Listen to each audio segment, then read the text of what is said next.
Twins for the final time here. The Twins have a series yet to play in Chicago. Nobody happier about that other fact than Ozzie Guillen, who hasn't liked this place going back to when he used to play here. And Scott Podsednik in the box. We're ready to get going with Nick Blackburn on the mound. First pitch over, strike one. Well, Blackburn making his fourth start against the Chicago White Sox this year. He's 2-1 with a very good 3.15 ERA, so he has that positive going into this ball game, even though he has not won for a while. In fact, the last time he won was when he pitched here against the White Sox, way back on July 10th. Podsednik quickly behind in the count, 0-2. And fouled back. White Sox coming to Minnesota after a dreadful start to a long road trip. They won one game in Boston out of 4, lost all 3 in New York. Have these 3 here where they typically have played terribly, and then they've got a makeup game at Wrigley Field. Yeah, all that on the road where they are 6-19 over the last 25 games, so they have struggled on the road, and Podsednik does not like that call from home plate umpire Jeff Nelson. Here's the White Sox batting order, brought to you by Menards. Scott Podsednik will be followed by Gordon Beckham. Twins haven't found a way to get him out consistently. A.J. Pierzynski hitting third. Konerko, Thome, Dye in the middle. Rios, Ramirez, and Nix in the bottom third. And a scouting report on Nick Blackburn making his 27th start, his 4th against the White Sox. Still looking for that first win. 0-5, 8.22 ERA over his last 8 starts. And he just has allowed too many base runners. Not the home runs, it's the hits. He's allowed, over his last 8 starts, 66 hits in 38 1/3 innings. Ball 1, now strike 1 to Gordon Beckham. Beckham, who's had great success against the Twins, but he's hit the skids a little bit over the last couple of weeks. Has slumped as we wind down the month of August. That's into center field. And Gomez over a few steps, out number 2. Northland Ford defense for the Twins. Bernard Span in left. Gomez, the Sox killer, in center. Michael Cuddyer in right. Harris, the former Chicago shortstop, Cabrera, Casilla, and Morneau and Mauer back behind the plate. 2 down, and here's Pierzynski. Still loved here in Minnesota. A.J. Pierzynski. The 3, 4, and 5 hitters for Chicago really struggled in Chicago, or in New York rather, in that 3-game series against the Yankees. Didn't get much done, so Pierzynski gets a chance in the number 3 slot. Yeah, A.J. hitting .312. That's 9th best in the American League, and over his last 49 ball games, hitting .341. Breaking ball up and away, 1-1. We saw that, I think, the last time the Chicago White Sox were here. A Pierzynski jersey altered. A.J. 9 for 21 against Blackburn over his career. A .429 batting average. High fastball and a swing and a miss. You know, they say this is a big series for the White Sox, for the Twins. This is a huge game for this man right here, Nick Blackburn. Kind of changing his luck, maybe growing some facial hair. Maybe that will change his luck. I did that many times in my career. And it's looped to left, and the ball trapped by Denard Span. It'll be a bloop single for Pierzynski, and Span took a bit of a risk there, but didn't have to pay too big of a price. Well, always a dangerous play right here when you come in like Span did. He's trying to get it on the shoe tops right here. Instead, he has to get it on the hop, and does a good job of playing that one hop into his glove. That ball gets by him. Pierzynski might get in the scoring position. Instead, it's the first hit of the ball game for A.J. and the White Sox. Here's Konerko. Konerko having a typical Konerko year. Might end up around 30 home runs. He's had a tough time against Blackburn. Only 3 hits and 23 at-bats. And Blackburn misses low, ball 1. Konerko in his 11th season with the Chicago White Sox. 3-time American League All-Star. Got his 300th home run in his career earlier this year. And now 2-0. Blackburn missing twice out of the stretch. So if things weren't going well for you, you might let the beard grow for a while. Well, you know what? When I first came back here in 1985, the Twins had a no facial hair policy. Remember that? And I didn't start off very well. I let my facial hair grow, and Look I at pitched you there. a lot better. Yeah. Bouncer to third, into left field. And the inning will continue. Pierzynski checks in at second. So Konerko with a sharp ground ball to Harris's left. And the White Sox are putting together a threat here in the first inning. Well, what you want to do is you don't want to give up extra base hits right here. And Harris right here diving for the ball to his right. And that ball scoots through the infield. So it's 2 straight 2-out hits for the White Sox. And now Thome, the guy probably Blackburn would least want to face with men on base, is coming up here with men on base. Check swing and a strike. Called strike on the inside corner, and the Twins have Cabrera lined up almost directly behind second base. Cabrera comes up behind Pierzynski, kicks him in the calf, says, "Hey, how are you?" Yeah, former teammates. And a check swing and a foul.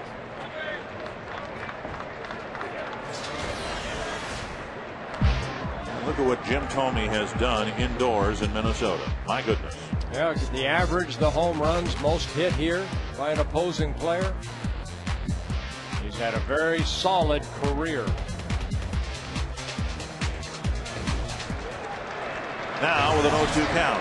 2 on, 2 out. And a big pitch early for Nick Blackburn.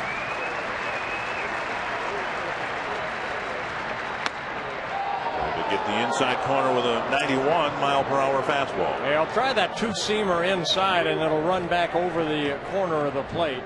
And Jeff Nelson saying it's a little bit too far inside. Thome does strike out a lot, 3rd in Major League Baseball history. He wants time right there. See Jim Thome asking for time. Thome with 2,303 career strikeouts, pointing that bat out to the heavens where he'd like that ball to end up. And Blackburn wants it in the glove of Joe Mauer. And there it is. Shaved the outside corner. A couple of called third strikes for Blackburn in a good first inning.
Team can score the first run of the game, maybe even runs. Here's the Menards batting order. Denard Span, good numbers against tonight's Chicago pitcher. Then Orlando Cabrera, Joe Mauer, Justin Morneau, Jason Kubel, Michael Kadire, Brendan Harris, Carlos Gomez, and Alexi Casillas. And Gavin Floyd on the mound for the Chicago White Sox, looking for win number 11 on the year, a 17-game winner last year, making his 27th start, his second against the Twins.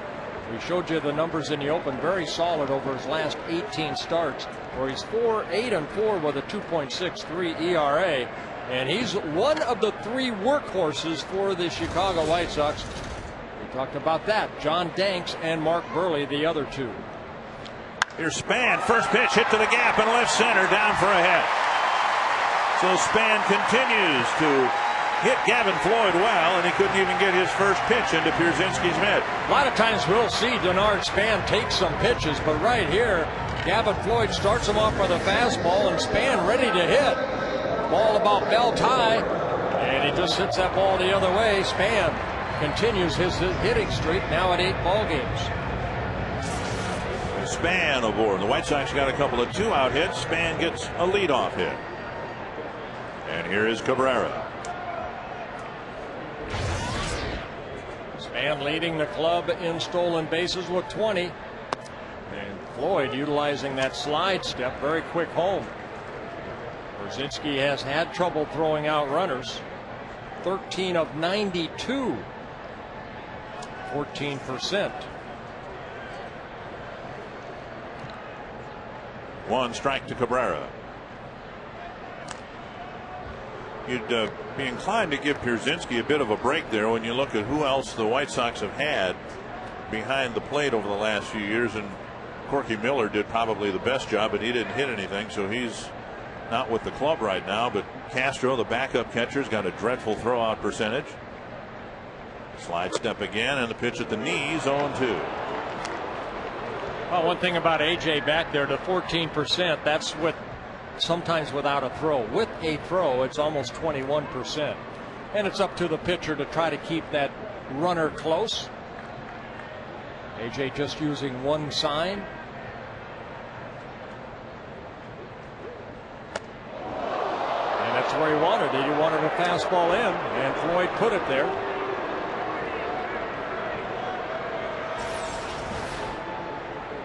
AJ sitting inside, and that ball running up and in.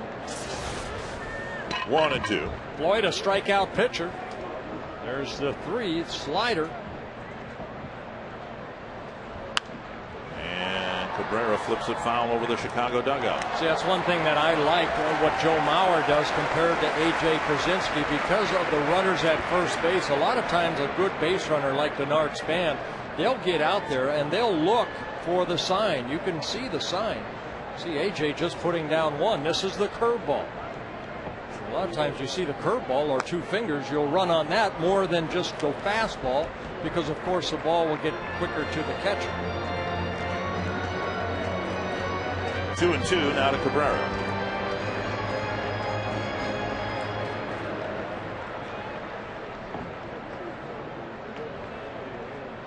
This man not really looking in. Up the middle, through for a hit. Span will round second and hold up there. Alex Rios, if he doesn't hit much for the White Sox, or he hasn't so far, he gives them an upgrade defensively in terms of arm strength. So Span alert enough and aware enough to not try to foolishly go to third base.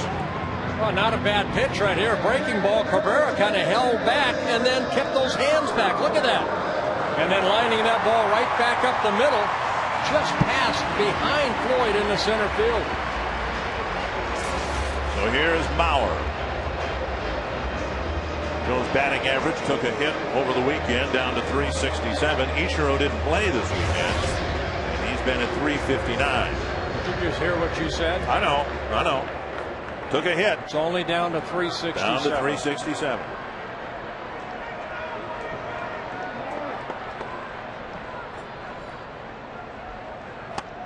Strike on the outside corner. And Mauer hasn't hit Floyd particularly well. 6 games and a 200 batting average with just 1 run batted in. That the Twins have won a couple series here at home is due largely to what's happened outside the middle of the lineup. it hasn't been Mauer and Morneau that's provided the biggest hits. It's been Mike Redmond, Jason Kubel, Alexei Casilla. Yep, it's been the lower part of the lineup, the upper part of the lineup. Span, guys getting on, making things happen. And that's good team play, and that's what Gardy would like to see continue into the month of September. 1-1 to Mauer. Off-speed pitch that tickles the outside corner. I mentioned Floyd, a strikeout pitcher, making his 27th start, 145 strikeouts and 171 innings coming into the ball game.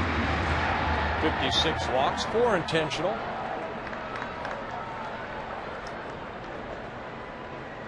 One and two to the league's leading hitter. Got him looking, and that does not happen very often. He'll swing and miss from time to time and strike out, but a big breaking ball on the outside corner. Well, he went with a fastball away a couple times, and then the tight rotation of that curveball floats back over the outer half of the plate. So a big strikeout there for Gavin Floyd.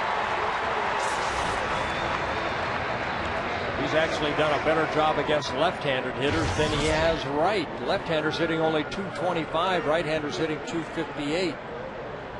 Here's Morneau, 2 on and 1 out. Down low, ball 1.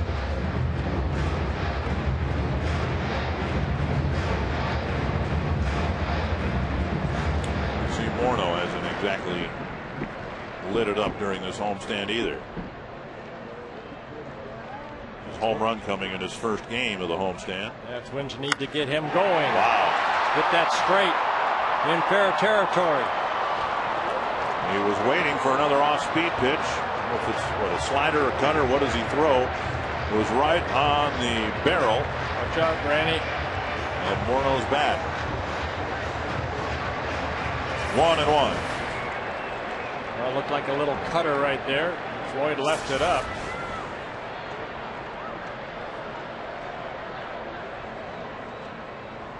And now inside, 2-1.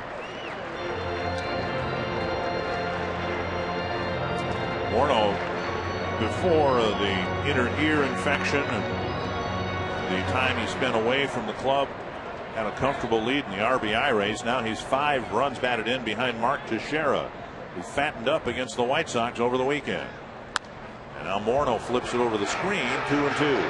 And that's what we've been seeing from Justin, really missing his pitches. That last pitch right there, when he's swinging the bat good, he'll drive it the other way.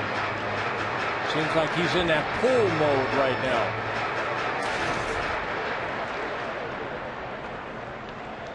Outfield playing him pretty straight up. 2-2 to Morneau. Slap to left, and that'll twist foul. And that's a good sign right there. Justin waited back nicely on that breaking ball.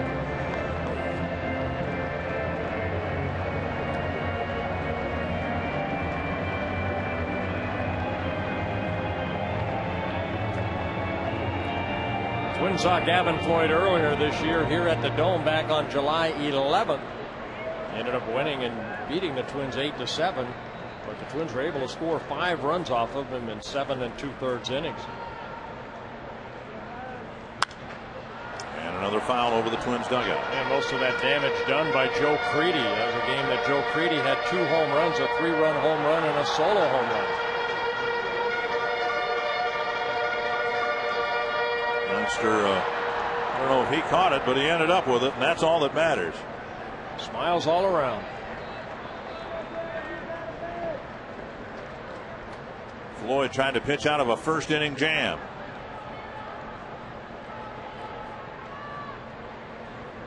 Three and 2. Span, good speed at second.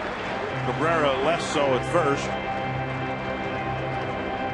And with Kubel on deck, what do you do with the runners here? I think you have to hold them right here. Be surprised if they take off. Don't want to run yourself out of an inning. If Justin were swinging a little bit better, maybe they take off. They stay put, and Morneau pounds it foul. Kubel's just done so well this year again against the White Sox.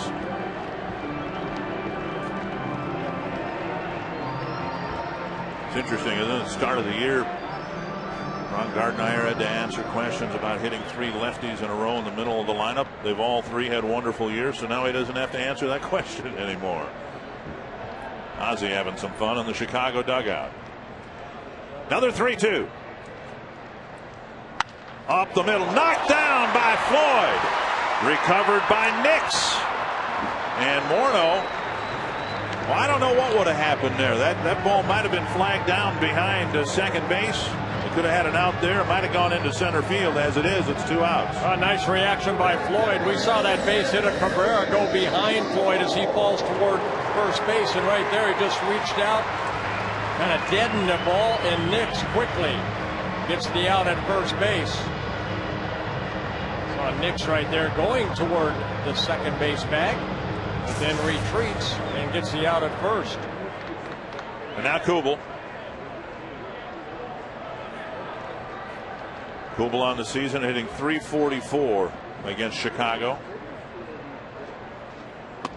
And he takes a belt high strike. Kubel hitting his 21st home run in yesterday's ball game. 6 for 23. Excuse me, 7 for 22 lifetime against Gavin Floyd with a couple home runs. And Floyd one good pitch away from settling down Mauer, Morneau, and Kubel with 2 men on base in the first.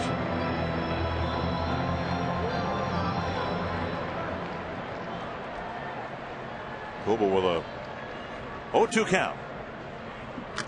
Got a piece.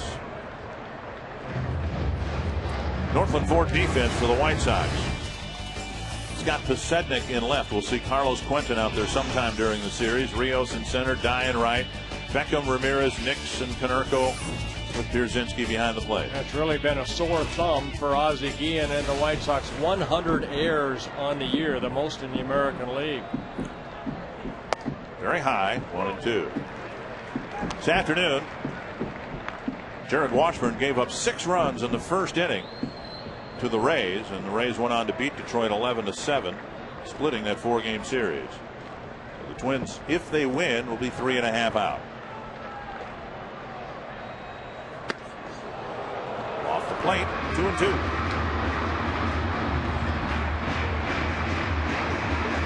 To the 26th pitch of Floyd's first inning. Talk about the defense again. The White Sox have allowed 64 unearned runs to score, the most in the American League. Kubel to right field, and Dye is over to make the catch. Great job by Gavin Floyd, giving up a couple of hits and stranding 2 runners in the first.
White Sox, welcome back. I'm Robbie Smikowski. There's no questioning the importance of this series for the Minnesota Twins as they play the White Sox here at home. They've been highly successful against the White Sox, and I asked Ron Gardenhire if he can parlay that into a big series here at home before taking it off on the road at the end of this week. He said, hey, we don't look at the whole series. We go one game at a time.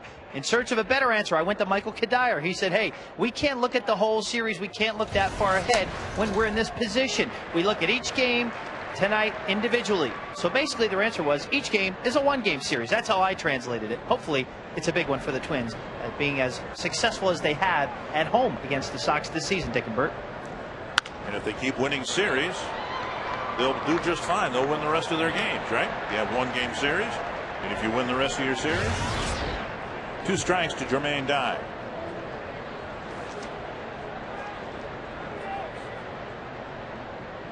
Well, one thing going against the Chicago White Sox is their lack of success here. That ball just missing outer half of the plate. Keep hitting that spot. Jeff Nelson will give it to you.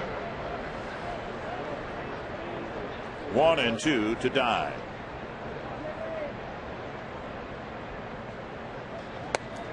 Curve got it. Well, he missed with a fastball, came back with a breaking ball, and Blackburn picking up strikeout number 3 in the ball game. They've all been on called third strikes. Yep. That's the curveball right there. Good tight rotation, down and away. 1 down in the second, and here's newly acquired Alex Rios. The White Sox certainly did make a big splash and grabbed a lot of headlines when they took on Jake Peavy and his contract, and Alex Rios and his contract. In the case of Rios, they didn't have to give up a player. They just assumed the contract. Right. Yeah, Rios, an upcoming star. I mean, he spent time with the Toronto Blue Jays. Got a lot of talent. Career .288 hitter coming into this year. 28-year-old from Puerto Rico. But he's been struggling as a Chicago White Sox. Blue Jays dumped so many contracts and salaries. Of course, the one they didn't dump was Roy Halladay. 1-2 to Rios. Bouncer behind third and foul. Rios a younger player, so you can look at what the White Sox have done and say, well, they want to get younger. They, in some positions at least, are an aging team. They have an aging DH, an aging first baseman, and guys like Dye out there, maybe in the back end of his career. Well, good numbers against the Twins over his career. And another one foul wide of third past Harris. I mean, you assume a big contract. A couple years ago, he signed that $70 million 7-year contract with the Blue Jays, but what you get is a guy that's 28 years old that can cover a lot of ground out in center field. You know, Vernon Wells was the center fielder in Toronto, and Rios played more in right, but this young man can cover some ground. It didn't work out with Brian Anderson. They needed somebody out there. Dwayne Wise really has not hit at the major league level. 2-2. Well, they went out and got a 2-time American League All-Star back in 2006 and 7. Swing and a miss. Another strikeout for Blackburn. Well, good changeup right there, and Blackburn gets Rios to chase. Maybe the new facial hair is working for Nick Blackburn. He's becoming a strikeout pitcher. Twins have enjoyed a great home field advantage over the White Sox, particularly as of late. Well, the biggest thing is a team ERA. Look at the White Sox compared to the Twins. The Twins averaging over 6 runs and the White Sox less than 4. And the errors, the 13 errors to 2. Good start for Nick Blackburn, and now he will face Ramirez, who has had the greatest success against him. 6 hits, 13 at bats. Sharply hit, backhanded by Cabrera. A 1-2-3 second inning with a pair of strikeouts for Blackburn.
where you can get all kinds of merchandise. Anything from the basic, you need your hats, look at all the different designs, sweatshirts, t-shirts, they've got little baseball bats. They also have unique gifts like a pool floaty, or maybe you need a Twins hard hat, or an entire dinner place setting. The plates, cups, napkins, anything for that fancy dinner party that we might, go over to Bert's house for.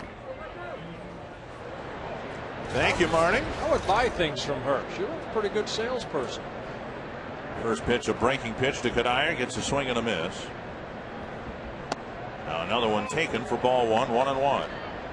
Cuddyer, Harris, and Gomez facing Floyd, who did a whale of a job in the first inning. Span and Cabrera singled. Mauer, Morneau, Kubel were retired with no damage done. 2-1.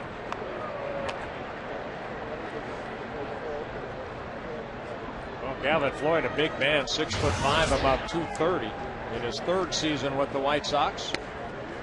That breaking ball going around the inner half of the plate, so Nelson looking like an umpire that'll give more in than maybe that outer half of the plate right now.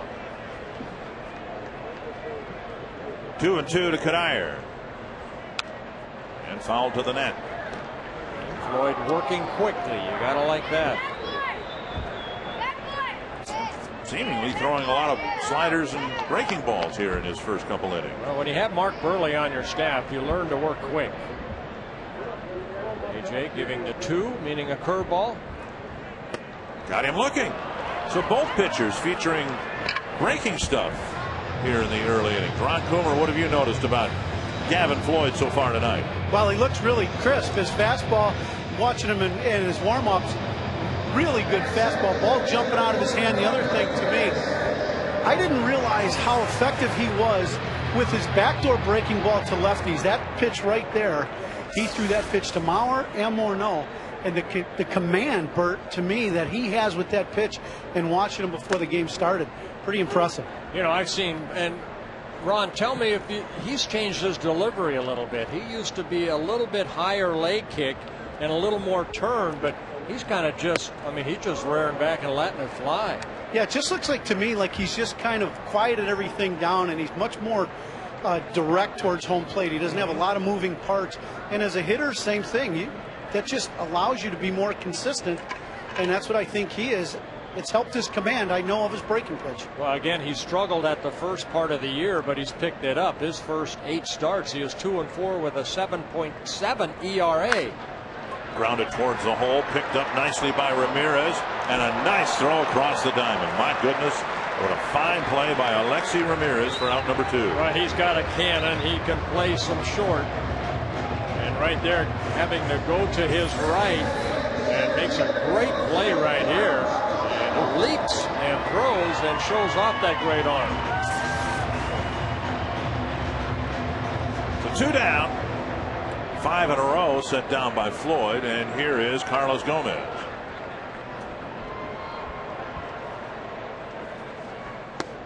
Gomez in the lineup in part because he seems to have Chicago's number. He has played far and away his best baseball against the White Sox. Ouch.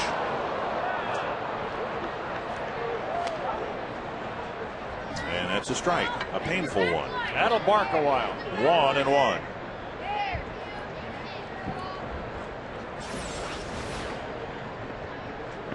Good sink on that ball, getting that left foot around that shin area, the ankle area.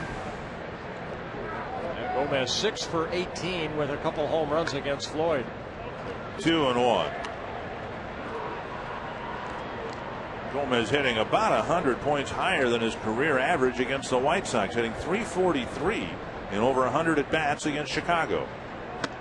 Out in front, 2-2.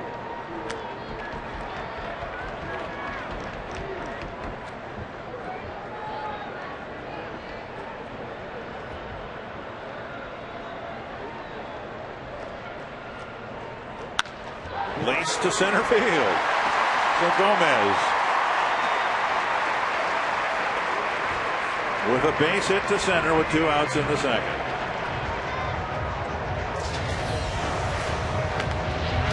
You see the .343 average, 21 runs, 17 runs batted in. That's a combination of 38 runs in 31 games. I always talk about confidence, and what sometimes when you go to a ball game, it was yesterday Nick Punto against Kevin Millwood. Punto got that double. He got the squeeze later in the ball game, not against Kevin Millwood, but you just go in with a little bit of more confidence sometimes when you've had success either against a pitcher or an organization.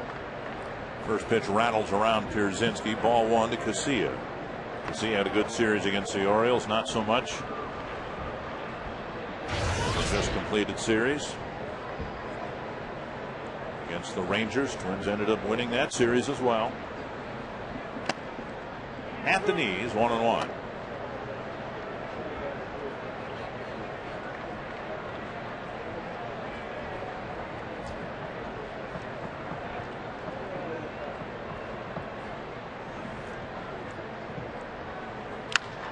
Hit hard into the right field corner, but again foul. A Casilla-sized version of what Morneau did in the first inning.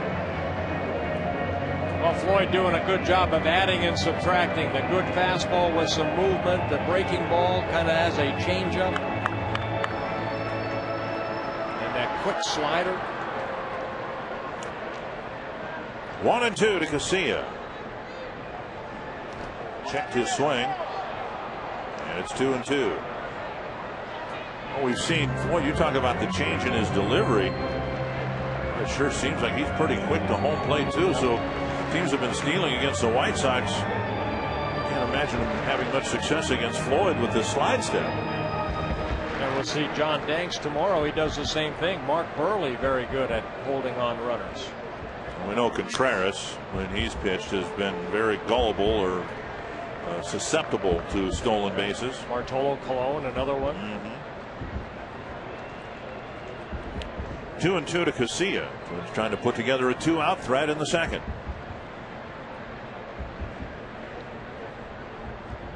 Gomez goes, and the pitch grounded. Backhanded by Ramirez, and he throws to Konerko and nearly hit Gomez with his throw. Another fine play by Ramirez. And how close did Gomez come to getting hit in the head by Ramirez's throw?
Explore Minnesota. You can visit exploreminnesota.com. Plan your next Minnesota vacation today. You're looking at the Cuyuna Mine Pit Lakes in north central Minnesota, up in the Crosby, Ironton, and Deerwood area, about 14 miles northeast of Brainerd. A little bit smaller than the Mesabi Iron Range to the north. The Cuyuna was a major producer of iron ore for 80 years when they ended mining in 1984. I used to play some high school baseball and basketball up in the Crosby Ironton area. Never did well, but I played. Jason Nix takes a strike from Nick Blackburn. Check swing, strike two.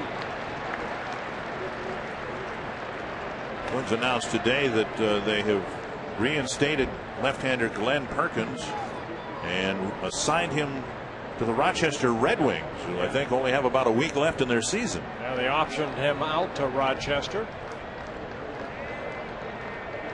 2 strikes to Nix. Fastball up and away. Boy, it sure looked from up here like Carlos Gomez nearly got hit by Ramirez's throw. Gomez seeing where the ball is right there and taking off, and Gomez ducking a little bit. Harris looking at Gomez saying, I would have hit you right in the head if you had not ducked. Chopper over the mound, and Cabrera's got to try to barehand it. Now the ball gets by him. Nix takes a turn but will hold up with an infield hit.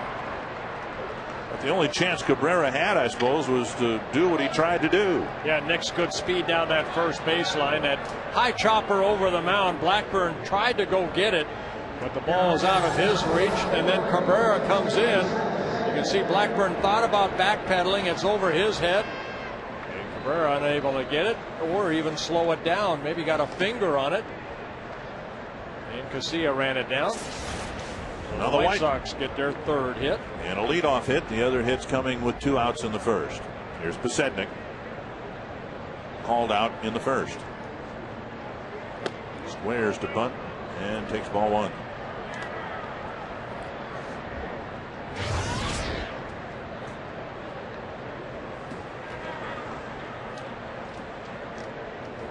Saw Pasednik looking down at third base coach Jeff Cox. Pasednik on the year, 5 sacrifices.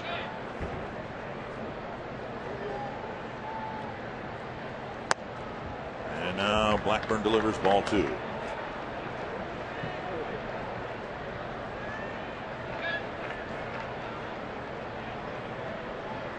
Blackburn, of course, features a heavy sinker, and when he's going well, and he has not gone well for some time, but when he's going well, he can get a lot of ground ball outs and double play balls.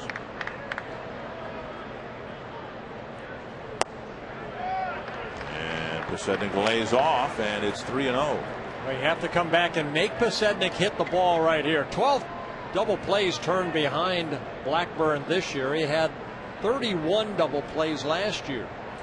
Only Mark Burley of the White Sox had more double plays turned behind him. Right down the middle, 3-1. That's where you're going to have to throw this one. You do not want to walk this guy.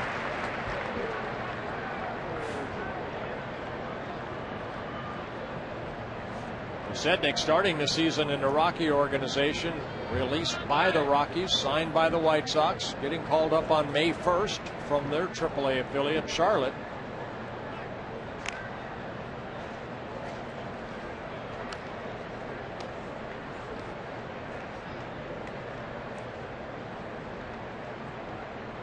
And Jason Nix at first base, good speed, 9 stolen bases in 9 attempts. Maybe a hit and run situation for Ozzie Guillen. Bouncer to second. Casilla gets the lead man, and that's all they'll get. 1 down, and Pasednik reaches on a fielder's choice. Good job right there by Blackburn. Make him swing the bat, and they get the out.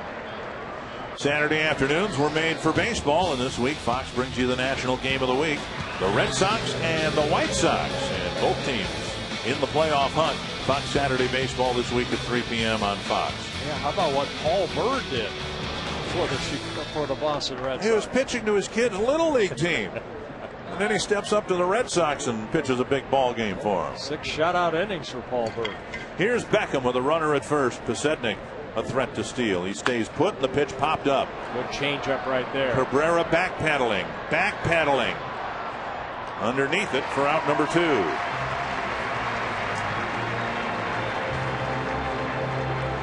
There's a series against Toronto, and there's a series against Oakland, but in our Chrysler Key stat, the Twins have 25 games left against American League Central teams, and also 25 games against below 500 teams. The only winning team they'll face, the team they're chasing, the Tigers. Right. And the Sox have a more difficult schedule. Looking at Detroit's schedule today, they have Tampa and Toronto, as the Twins do with Toronto, 4 ball games. And Pierzynski takes one at the knees and has some discussion with Jeff Nelson. And now the Chicago dugout barking too. Here comes Ozzie.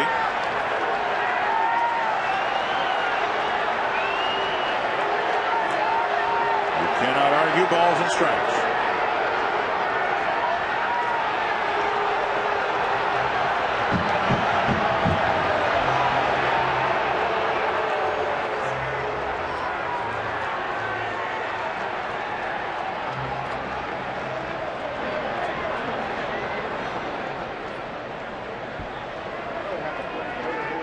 So the Chicago manager inflamed here in the third inning.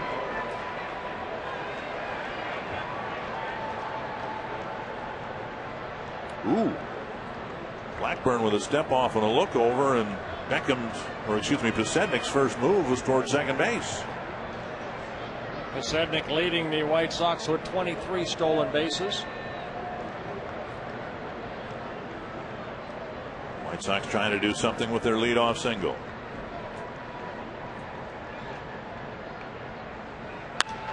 To the left field corner, slicing, foul by 3 feet.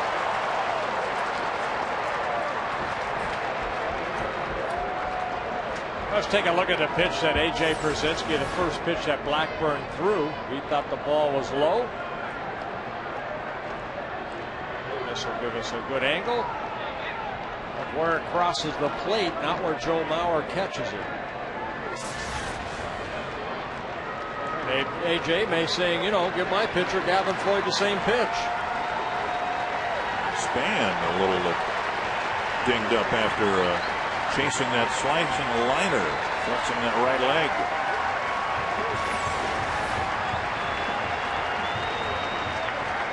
Pulling up on the warning track, he might have turned something. Oh, he hit his knee into that wire mesh down there. Oh.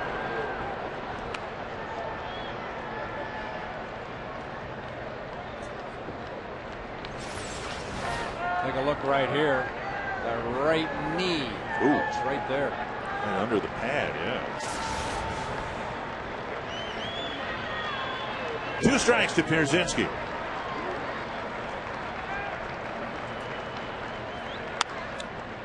And that one lifted foul into the seats. Pierzynski having a curious year. He has over 400 at bats. He's hitting over 300. He has 20 doubles, a triple, 13 home runs, and 38 runs batted in. That's almost mathematically impossible to get that many hits. He got 128 hits, 13 homers, and 38 runs batted in.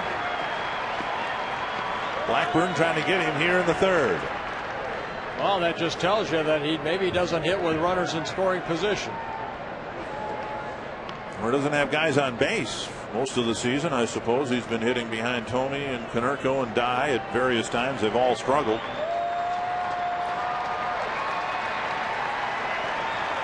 Two strikes to Pierzynski.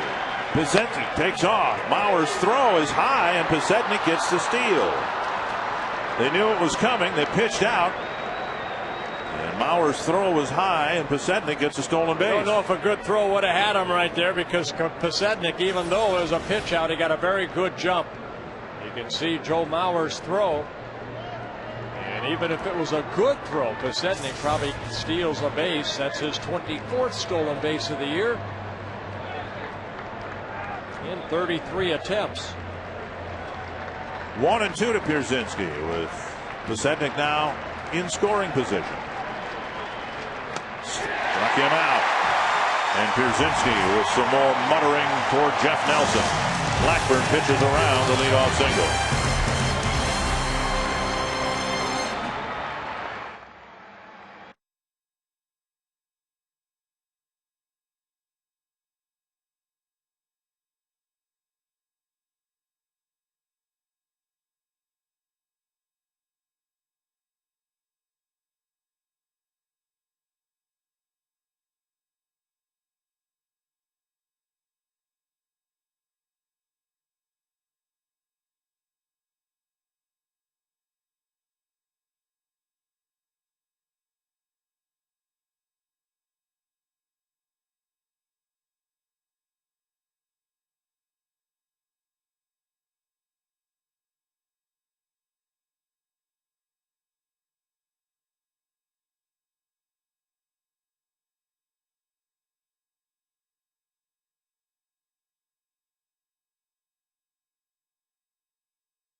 White Sox have left a couple of men in scoring position. The Twins have left a couple of men in scoring position. And Denard Span will lead off the third for the Twins.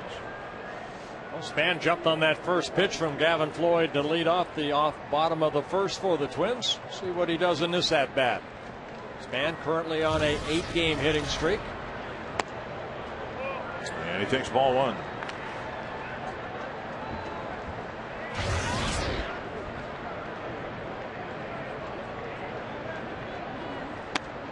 Inside 2-0.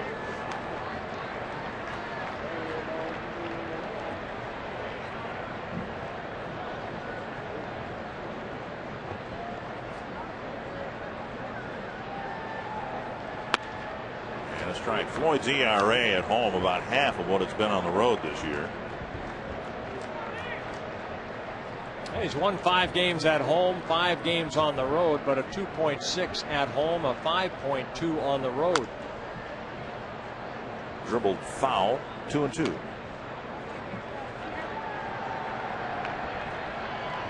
Mentioned before, Floyd last year, really in his first full season at the major league level, a 17-game winner for the White Sox.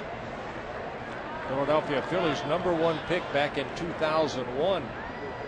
Traded over to a teammate now, Freddie Garcia. He's traded over from the Phillies to the White Sox for Freddie Garcia. And Span continues to pick up hits against Floyd. A 2-2 single to right. He has his second leadoff hit against the Chicago right-hander. Well, again, another pitch that breaking ball looked like it just stayed on the same plane. And Span, who keeps those hands back nicely, able to get the barrel of the bat out quickly and hit that ball between first and second. And sometimes you just can't get certain guys out. Span now 8 for 13 against Gavin Floyd. Here's Cabrera. Span started towards second base and has to flop back to first. Hey, did the old Torrey Hunter. Torrey Hunter used to do that. Anticipate a move home, and Span still able to get back to the bag.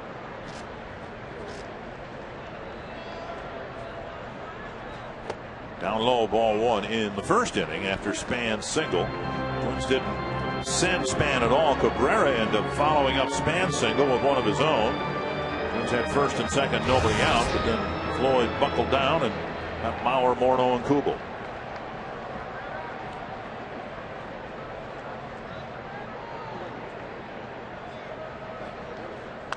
Right off the end of the bat, 1-1.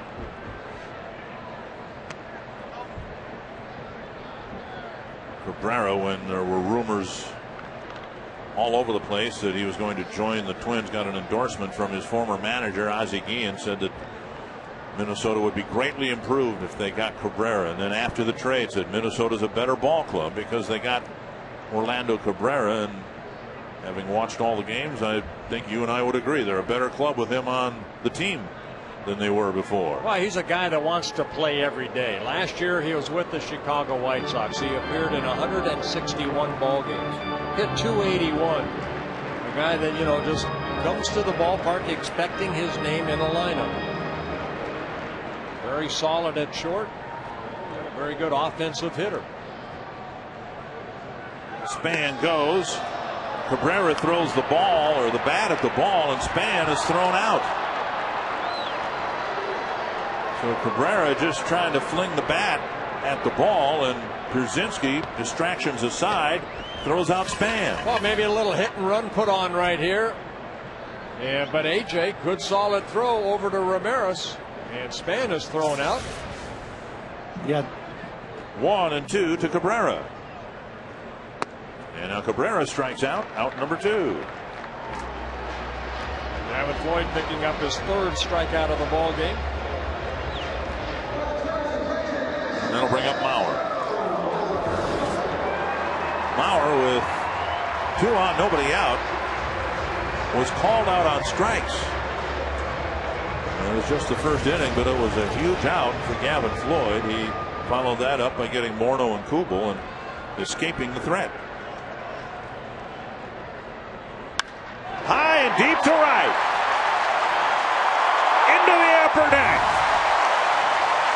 Number 26 for Mauer, and the Twins break out on top.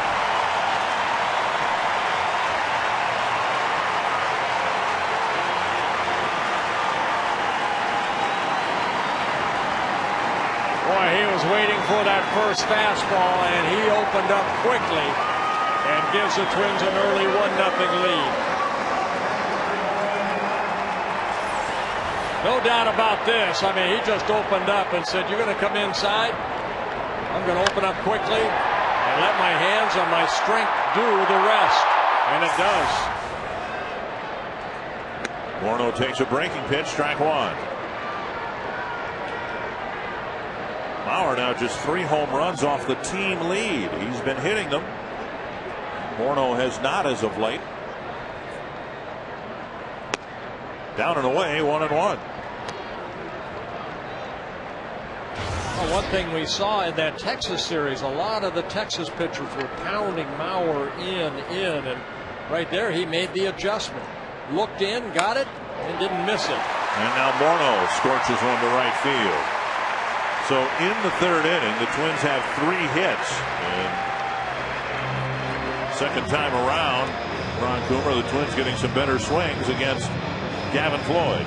Well, they're getting better swings, and it looked like to me Justin sitting on breaking pitch there, and Joe definitely sitting on inside fastball. He usually doesn't A, swing at the first pitch, or B, like it inside. You know what they're trying to do against Gavin Floyd is they're going to pick up a certain spot of the strike zone, and then they're going to try to cover that. Hey, Ron, as a former major league hitter, you have to make adjustments to the way they're going about their business, right? I mean, as far as the pitcher and the catcher. Without question, I think for Floyd, he's more comfortable backdoor with his backdoor breaking pitch to the lefties. He had great command of that. And then in warm-ups watching him, he was throwing not really a cut fastball, but it just kind of rode in, which would be on the inside part to a left-hander. And those are the 2 spots I feel like he has the most confidence in throwing the ball. Kubel at the plate. He came up with 2 men in scoring position and 2 out in the first. Hit the ball pretty hard. A line drive to right, caught by Jermaine Dye. 2-0. 2-1. Now, would you call that a slider or a cutter? Well, you know what? To me, it's the same thing. It's more of a slider. They call it a cutter. It doesn't break as big. It's a pitch that later in my career I came up with just to get in on lefties about right belt high. You have to really tell yourself you have to get it in this area right in there. If you miss, it just kind of spins, and that creates usually a home run. At least for me it did. But, you know, we see it, and it's an effective pitch for Floyd, but usually you see a pitcher throw it, and it takes a few miles per hour off the fastball, and then you think of Mariano Rivera's, and that's what makes him so effective. He throws the cutter 93 to 95. Right, but he throws it over and over and over. Right. And Floyd, you know, he's trying to work inside and then the 2-seamer down and away. Blasted to center field. Up, back, gone.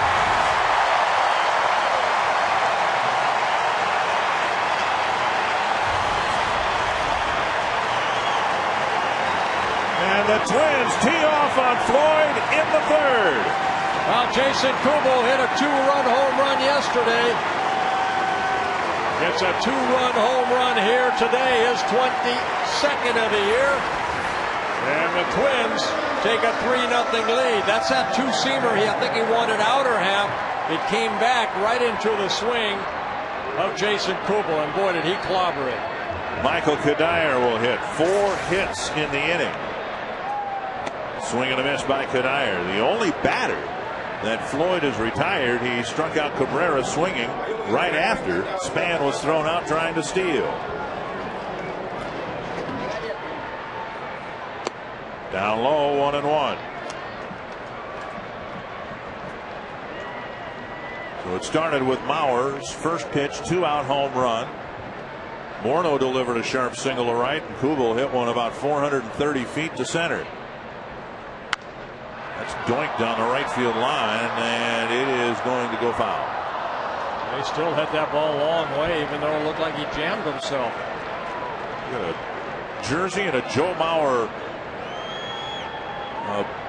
What do we call those things? That's not Joe Mauer out there. Mauer on a stick behind the Twins jersey. There's the real thing. 1-2 to Cuddyer. And now 2-2. Gavin Floyd has retired 7 batters. He has thrown 67 pitches. Now 26 pitches in the first inning, 19 in the second, and so far 20 now, 3 to get out of the third. Cuddyer is thrown out at first, but a good inning for the Twins. 4 hits, a couple of singles, and a couple of home runs, and they jump out in front 3-0.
Fare you can handle. That means hot dogs, nachos, peanuts, pretzels, popcorn, pop, and water.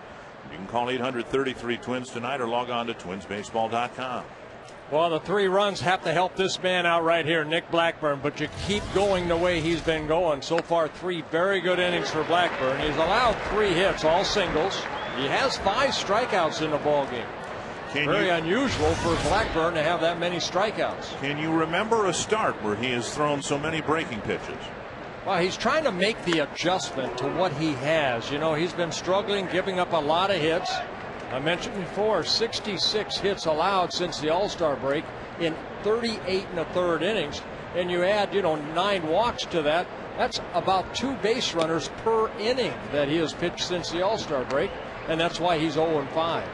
But it's been breaking pitch, fastball, changeup. I mean, he's mixed everything, not equally certainly, but more equally than it seems he has in the past. Well, he still needs to attack the strike zone with what he has. Again, he's not a strikeout pitcher. He's a guy that needs to work both corners. Good movement on his pitches. And the Twins really need Nick Blackburn here today and in September. Chopped off the plate, 3-2 to Konerko. Baker's pitching great, Pavano pitching great, but then you have Brian Dunsing and Jeff Manship that really are unproven.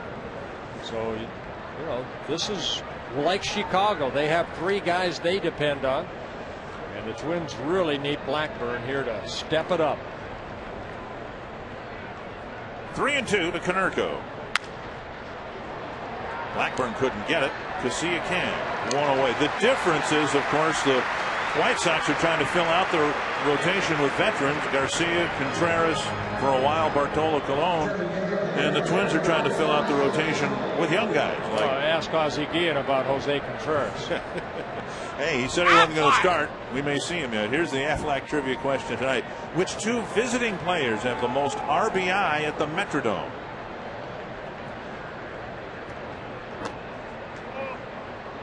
I got to believe this guy's one of them. You have to think maybe Frank Thomas being the other.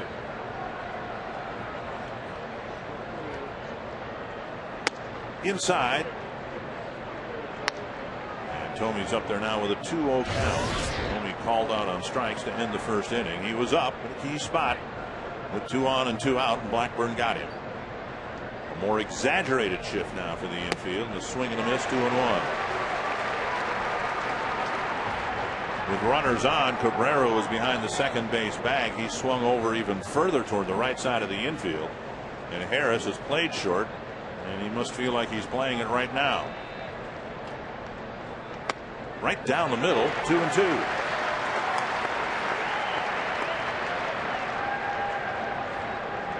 Blackburn, for his part, says physically he feels fine. His arm feels great. His knee feels great. Everything's good. Check swing. Did he go? Yes, he did. 2 down. And strikeout number 6 for Nick Blackburn. He had a season high 7 against the Boston Red Sox here back in late May. There's that little slider right there, and Tomey unable to hold up, barrel of the bat. 2 down, and here's Jermaine Dye. Dye called out on strikes, leading off the second. And he drills one to left. Another Chicago hit. Another single, and this one comes with 2 outs. You can ask us a question or get something off your chest at carsoup.com/baseball. Kelly Fogarty of Highland Park wondering what the White Sox record is at the Dome recently, and why do we think they have struggled so much? Well, we showed you a graphic earlier. You know, they are 2-14 over the last 16 games here.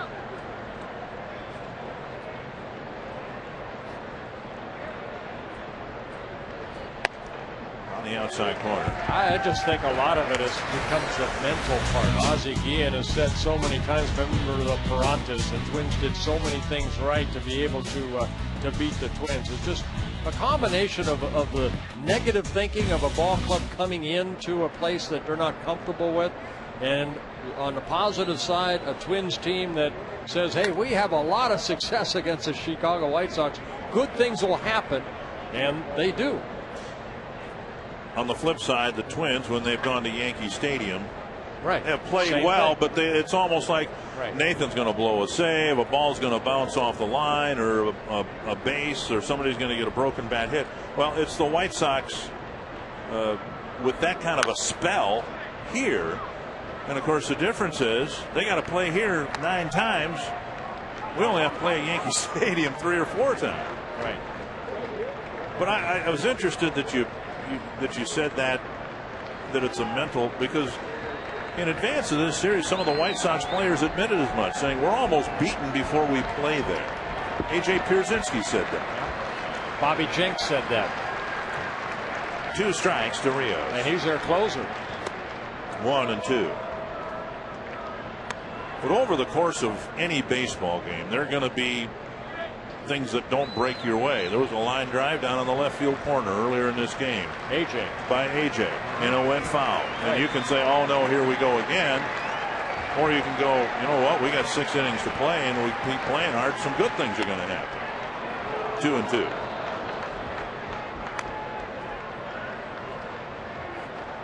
Blackburn trying to strand another runner. He's left every Chicago hitter who's reached on base. You know what I like, what I've seen about Blackburn, he's not pacing himself. He's saying, I'm going to give you all I have here tonight, because he's as frustrated as anybody at the way he's been pitching. 2 and 2. And now a full count, and Dye will take off from first.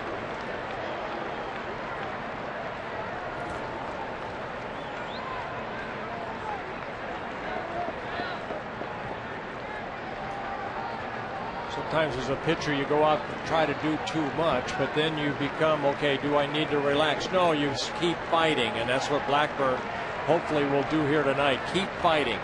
Dye goes, pitch. Make him hit the ball. Good things happen. See that? Cabrera sets himself and ends the inning. A base hit against Blackburn. Another man left aboard.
free 2 gigs online backup service with Quest high-speed internet.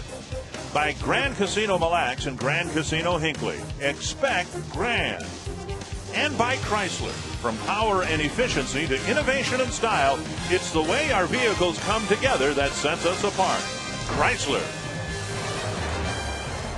Twins have at least 1 hit in every inning against Gavin Floyd. Brendan Harris will lead off the 4th. That's to right center field. Dye coming in to make the catch. Good jump by Dye to come in and make the catch. 1 out. For information on season tickets to Target Field, here's the Twins setup man. Hi, Matt Guerrier here, reminding you it's not too late to get into the game at Target Field. Right now, you can reserve your seat at Target Field for a per-seat deposit of only $100. Call today to reserve your Target Field ticket plan. Thank you very much, Matt. 1 down. Carlos Gomez taking outside. Matt Guerrier, one of 17 Twins who took part last night in Michael Kadayer's Celebrity Waiter event at Restaurant Max, just a few blocks from the Dome here. Strike called. 1-1. Kadayer's 3rd annual Celebrity Waiter event. It's my honor to be the MC again this year. Great turnout. Gomez rolls it to short. Going to be a tough play for Ramirez.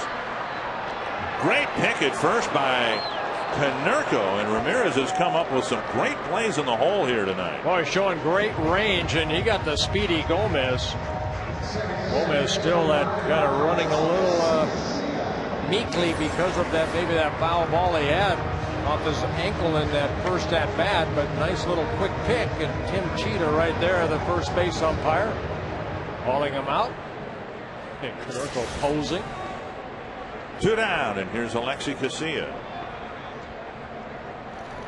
Floyd has a chance to get through the bottom third of the Twins lineup here in the 4th with just a handful of pitches.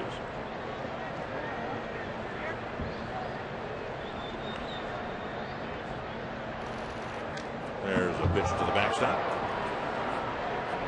Now again, 17 players, including Kevin Slowey, who's on the disabled list, participating in the event. All the money raised going to the Boys and Girls Clubs. I tell you, it was pretty impressive. The bartender last night, pretty impressive to me. Orlando Cabrera, who doesn't have much equity in the Twins organization, he was there.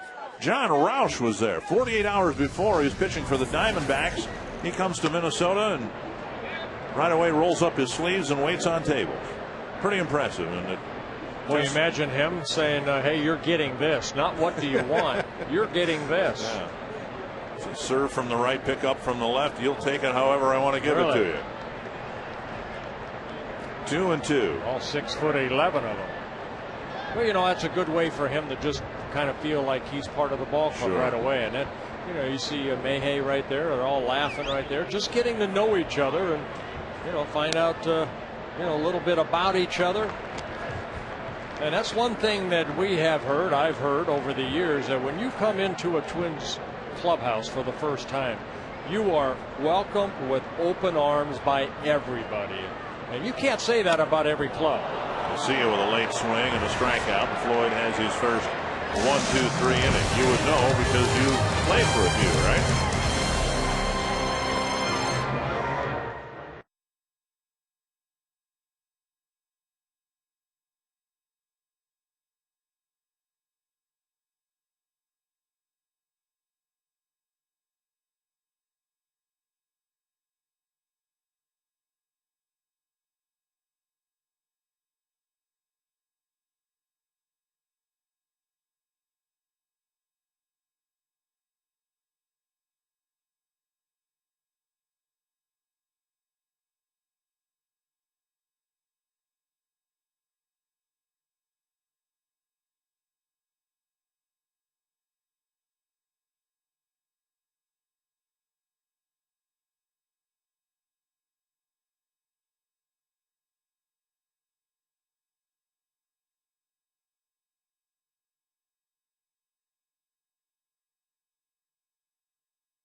circle. And I have $100 in Minnesota State Lottery tickets for Richard and Diana, who Bert Blyleven tonight, or this month, are celebrating their 34th wedding anniversary. And they made this wonderful sign. Look, they have their nice wedding picture right here. And Bert, here's the best part of it all. Look at this sign that Richard made up. I made a good catch, with a picture of his wife from their wedding night. Quickly, Richard, how did you make this catch? Oh, kiss for the camera. How cute. You guys missed. They just kiss one another in the heart. How did you make this catch, Richard? Well, we were in roller skating, and I met her over there roller skating. Decided, well, one thing led to another, and it ended up we got married. There it is. One thing led to another. You go roller skating, never know what you're going to get. High drive to right. Kadir at the base of the fence makes the catch off the bat of Alexi Ramirez. Well, congratulations to that couple right there. 34 years. Congratulations. But people don't get engaged. Romances don't start when they go roller skating anymore. You know what? I got this right here, and I have to make this announcement. Ruth and Albert Gray of Detroit Lakes. Today they are celebrating their 70th wedding anniversary. 70 years with the same guy. Ruth, what's wrong with you? Well, congratulations. Yes. That's awesome. That is awesome. I have no idea what. They were married August 31st, 1939. That would be 70 years. Yes, very good. That's Minnesota math. Nick's at the plate. But what is it beyond gold? If you make it to 50, it's your golden wedding anniversary. 25 is silver. Just a long time. Platinum, I have no idea. That's a long time.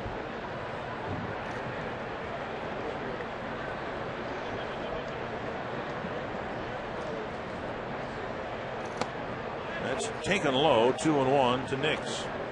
So just contrasting how the pitchers have fared second time through the order. Floyd, second time through the order, gave up 4 hits and 3 runs. Blackburn, second time through the order, has given up a measly 2-out single. But now it's 3-1 to the number 9 hitter. Well, again, no walks for Blackburn, 6 strikeouts so far. You want to make these guys hit the ball. He was able to do that to Alex Rios when he fell, when it was a 3-2 count in the last inning. Stay aggressive in the strike zone. Lost at bat. Backhanded by Casilla. Nice stretch by Morneau. 2 away. And good things happen right there. Ron Coomer, I see a different Nick Blackburn here tonight than maybe the last couple starts. I couldn't agree more. When you're talking about him getting strikeouts, to me, it's all about his deception and change of speed. When he was struggling, it just seemed like everything was always the same speed, whether it was sinker, slider, or sinker, cutter. And when hitters get on that speed, you can adjust whether the ball's in or out when you're on the speed. To me now, like you see right here, that's a slow breaking ball. To me, it makes it much tougher for the hitters to stay on his sinker when he's able to throw the breaking ball and that changeup. And that breaking ball right there at 78 miles an hour, Ron, and then all of a sudden you throw a 90, 91 mile an hour fastball, sometimes looks 93, 94. I couldn't agree more. I'm really impressed. Like right here, even though he's behind in the count now, he throws a first pitch off speed pitch and then he backs it up with a changeup. To me, it just puts something else in the hitter's mind as opposed to just looking hard sinker slider. It's a fly to left. Span retreats. On 74 pitches, Nick Blackburn's completed 5 shutout innings.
3-game series. Game 7 of the homestand. Robbie and Smikowski, Ron Coomer, Bert Blyleven, and Dick Bremer here. Twins opening up the final series the White Sox will ever play here. And the Twins have jumped out in front, scoring 3 runs in the third. And Arch Mann has a pair of hits already against Gavin Floyd, who delivers an off-speed pitch, gets a swing and a miss. The Twins got 4 hits and a couple of home runs to score 3 runs in the third. Mauer with a solo home run and Kubel with a 2-run shot. And all the while, Nick Blackburn's pitched 5 shutout innings. 1-1.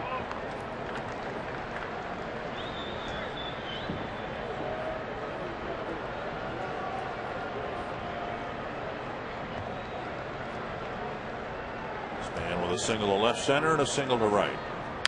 Pulled foul. 1-2.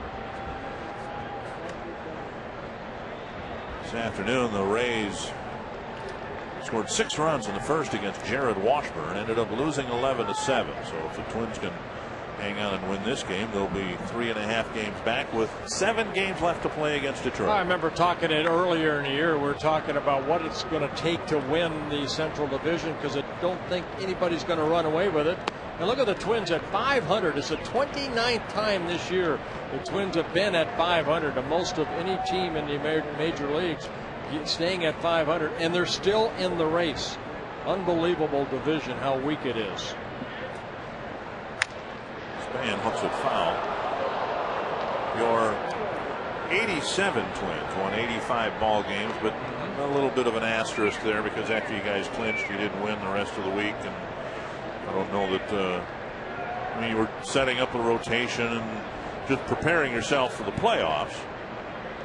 But the lowest number of wins in the regular season by a world champion just a few years ago, the Cardinals won 83 games and faded toward the end of the season. They actually had a pretty good first half and a terrible second half, but then found that spark once you get into the tournament at the end. 3-2, and Span hooks another one foul.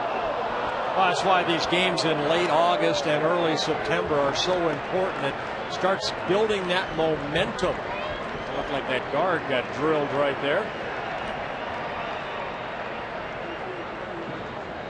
Span, who's gotten a couple of hits against Floyd, now having a lengthy at bat to start the 5th. Fly ball to left at the end of it. 1 down.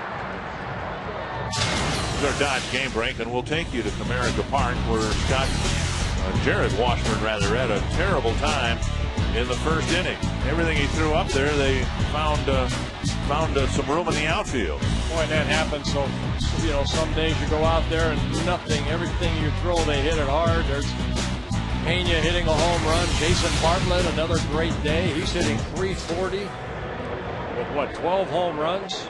Done a great job at shortstop for the Rays. 1 down, and here's Cabrera. There's a liner to center, hit almost right at Rios, out number 2. That'll bring up Mauer. Well, Floyd has done what he needs to do. Now the first 3 innings were a struggle. 68 pitches, but only 10 last inning, and so far only 9 to get 2 outs this inning. Well, Mauer struck out looking with 2 men on in the first, and then with the bases empty and 2 out in the third, he cranked one into the upper deck. Let's see how they try to start Joe Mauer right here. See if AJ wants a fastball away or a big slow breaking ball. He's going back inside again. And that time Floyd left it down in the strike zone, about knee high. 1 strike to Mauer. See where all the home runs have been hit. 13 to left, 11 to center, and 4 pulled to right.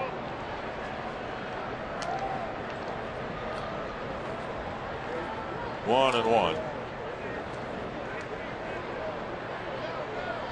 The ones hit to left just carry over the fence. The ones he's hit to right have been long, mammoth, no doubters from the time they left home plate, including the one he hit in the third. Boy, he opened up quickly.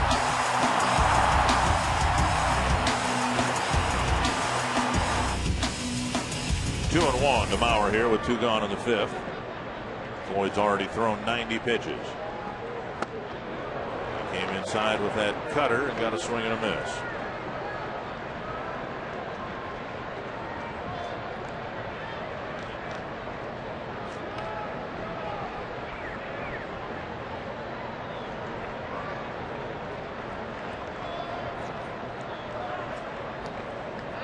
And now a full count with Morneau on deck.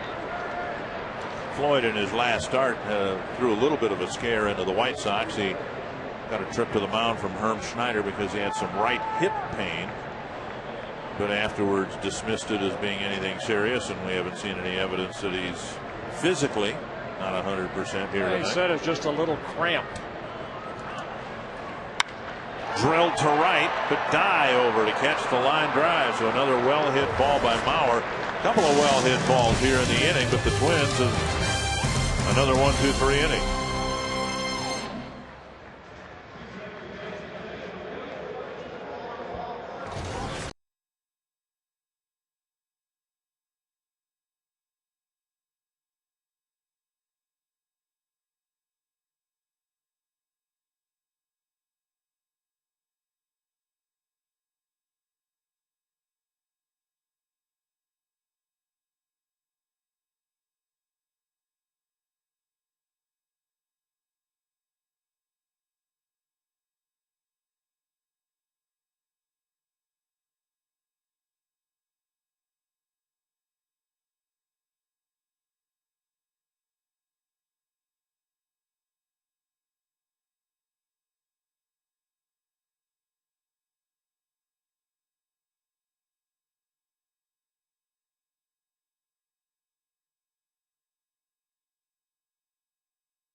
And Kent and Katie are going to do the honor of counting us closer to outdoor baseball by revealing Kent's number 14.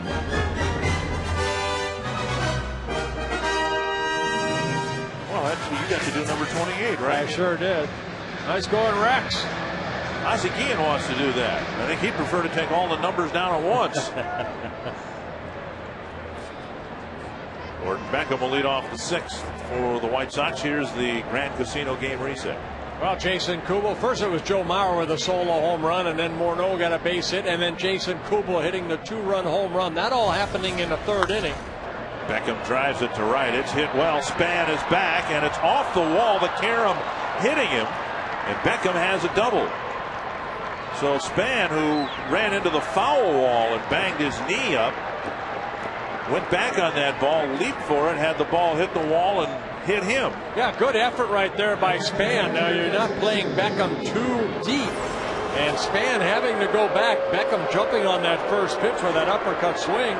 Span, and right there where that ball hits off his body. Span saying he's all right, and it's a leadoff double for Gordon Beckham. And the White Sox get their 5th hit off of Blackburn. And that's the first extra base hit. Here's Pierzynski.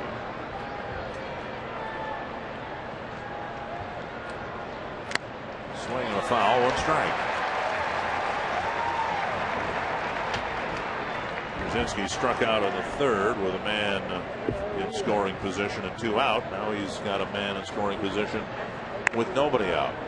You can see the average has taken a big hit in situations like this, which helps explain why he has just 38 runs batted in. Oh, and 2, and Pierzynski can't believe it. He and Jeff Nelson have not been on the same page here tonight. Well, and AJ's not one to, not show his emotions right here. Fastball inner half of the plate, and AJ looking up to the sky. He doesn't like it. Or I should say the Teflon baggie roof. See, a lot of times if I'm pitching right now, I want that ball about 4 or 5 inches, either inner half or outer half, and see if he'd call it. Foul tip got Dromauer. He's okay, he says. I got Jack Clark thrown out of the ball game one time. And now Jeff Nelson talking to A.J. Pierzynski. I think A.J. thinking, I've got to swing at everything. And he may have said something when he swung at this ball, too. See where that pitch is. And knowing A.J., he said something. Now I'm going to throw that ball about 4 or 5 inches outside. I'm going to let Jeff Nelson ring him up. And Pierzynski again swings at one, up and away. Well, then throw it out further. They couldn't hit him with a rake. Dale Ford, I threw a couple pitches, and I remember Jack Clark gave him heck for calling those strikes. And I'm out there and I'm watching them argue like that. And my catcher, we were on the same page. He sat it must have been a foot outside. I hit the spot. You're out of here. And Jack Clark was out of there. He ended up kicking him out of the ball game. That's a check swing, and it gets away from Mauer. Will allow Beckham to advance. So Pierzynski checks his swing. The count is 1-2, but now Beckham's at third. Well, a wild pitch right there by Blackburn. Mauer trying everything he can to try to keep the ball in front of him. And for Blackburn, only his second wild pitch of the year. A breaking ball. Well, the Twins leading by 3 will concede a run here on a routine ground ball. Nobody out here. The White Sox threatening in the 6th. Fly ball, short center. Gomez. Catch. And a double clutch throw. He just flings it back to Cabrera, and the White Sox are on the board. It's 3-1. Well, an RBI for Pierzynski, his 39th of the year. Bases empty, a 2-run Twins lead.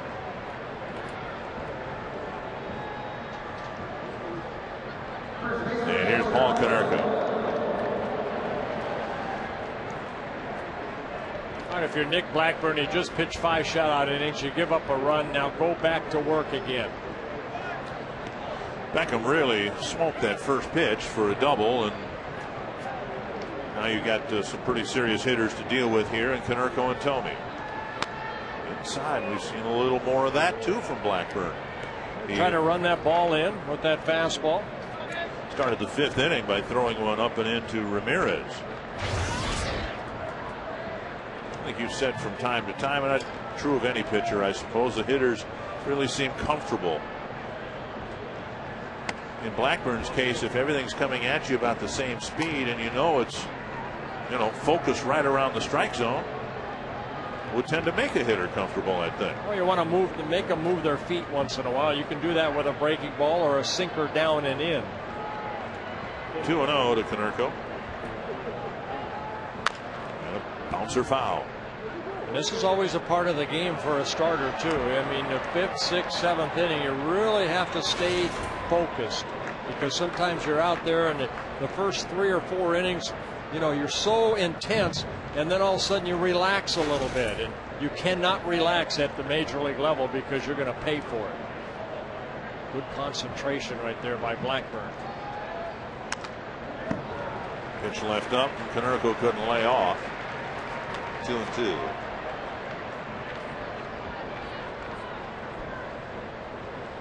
Struggling a little bit in the second half. Paul Konerko, you see, very good first half with the 16 home runs.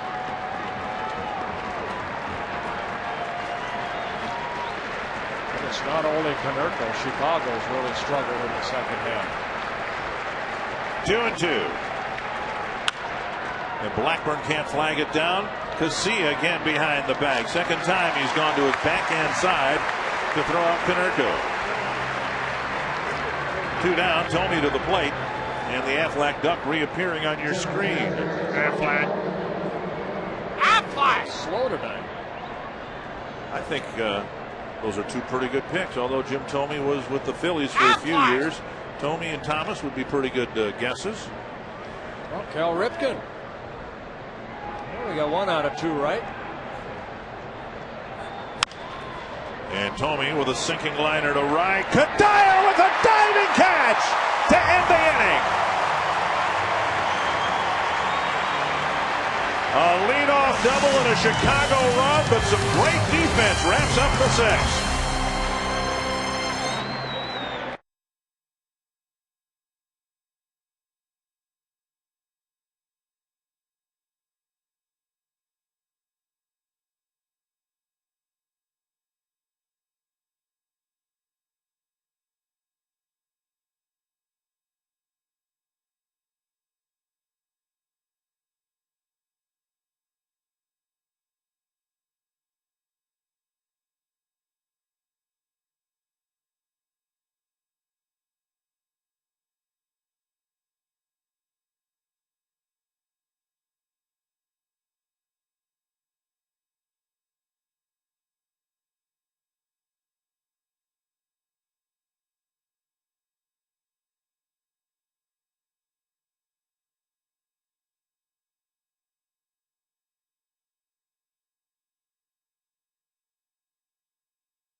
A catch in the 6th inning. Well, we just saw it off the bat of Jim Thome. Michael Cuddyer coming in, making a nice tumble catch for the final out of the top of the 6th inning. Frost brewed Coors Light freeze can.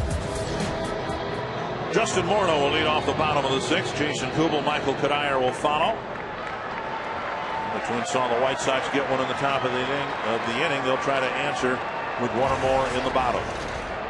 And since Kubel 2-run home run, the Twins, Floyd has retired now 8 straight batters. So he's starting to get into a little groove. Morneau gone on 1 pitch. That'll bring up Kubel. Floyd with 94 pitches in the ball game. Twins would like to get that run back. Kubel hitting his 22nd home run in that 3-run 3rd inning. 2-run home run. He takes strike 1.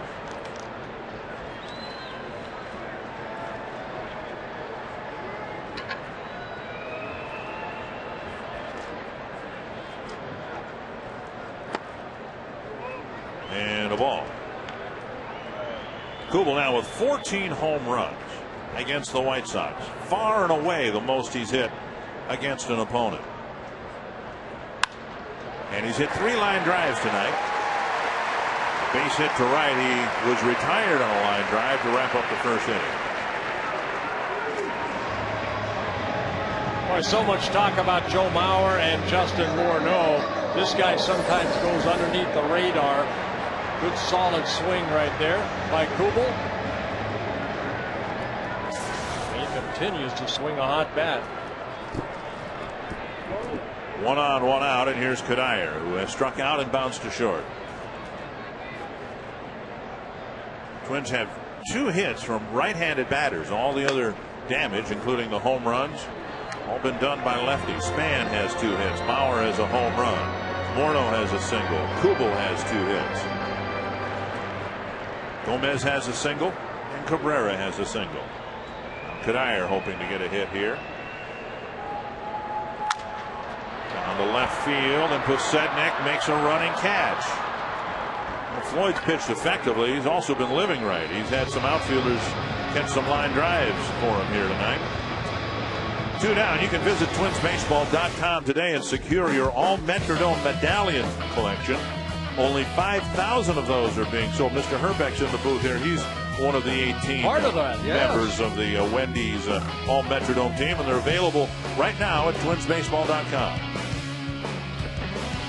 Runner at first, 2 down, and here's Brendan Harris. Now Herbie's in the booth. I circled him when he was changing 15 to 14, and I have a hot dog that Peg brought up. I'm hiding it. Actually, I'm going to sit on it so Herbie doesn't get it. No swing, says Tim Cheetah.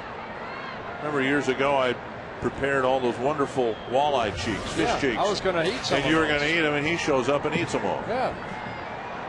Still don't believe they were walleye cheeks. 1-0 to Harris.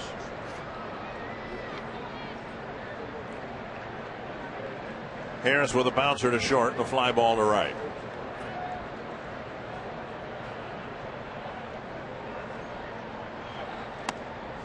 Up high, 2-0. At least in this respect, it's been a well-pitched ball game. There hasn't been a walk. Blackburn hasn't walked anybody, and Floyd hasn't walked anybody.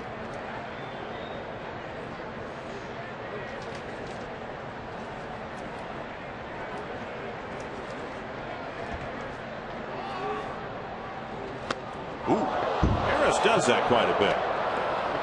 Loses the bat and his backswing straight behind home plate. Gomez had to duck out of the way. He's already been hobbled by a foul ball, and he nearly got hit by a bat. Hey, he'll go back and try to get some pine tar that only hitters can use legally. I've heard from time to time that pitchers will take some pine tar out of it. They cannot do that. That's what I've heard. That's just not right. 2-1 to Harris. 3-1 with Gomez on deck. I've also heard from time to time pitchers will apply a slippery substance to a baseball, or maybe scuff the ball, scratch it to create more friction on one side. Gaylord Perry wrote a book about that. I bet you he's the only one who ever did that. Yes, I believe he was. Up the middle and a base hit for Harris. So 2 hits in the inning, and that'll get Gomez to the plate with 2 men aboard.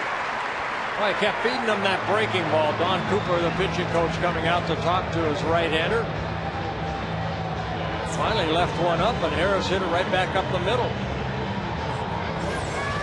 Well, good at bat by Harris. He seems to get a hit or 2 every night, right off the end of the bat to the right of Floyd in the center field. Quick trip to the mound by Don Cooper, former teammate of Kent Herbeck's. Pitched for the Twins when they moved from Met Stadium in here. Now the red light's not on for Floyd, but he does have 104 pitches.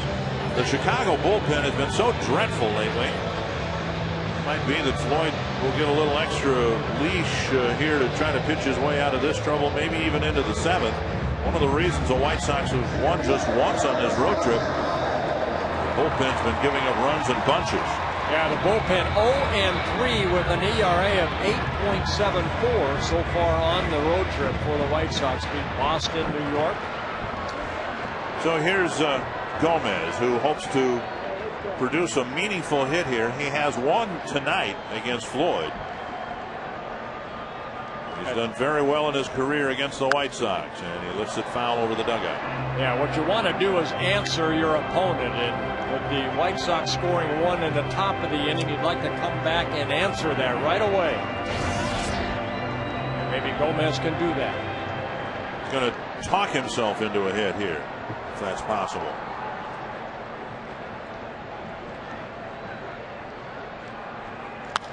High fly to left. Just got underneath. The Setnik comes in, and the Twins leave 2 aboard. We go to the 7th. Twins up by a pair.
pitch brought to you by Quest High-Speed Internet. Well, both these guys using a lot of off-speed stuff, but Floyd at 91 and Blackburn at 93 at times.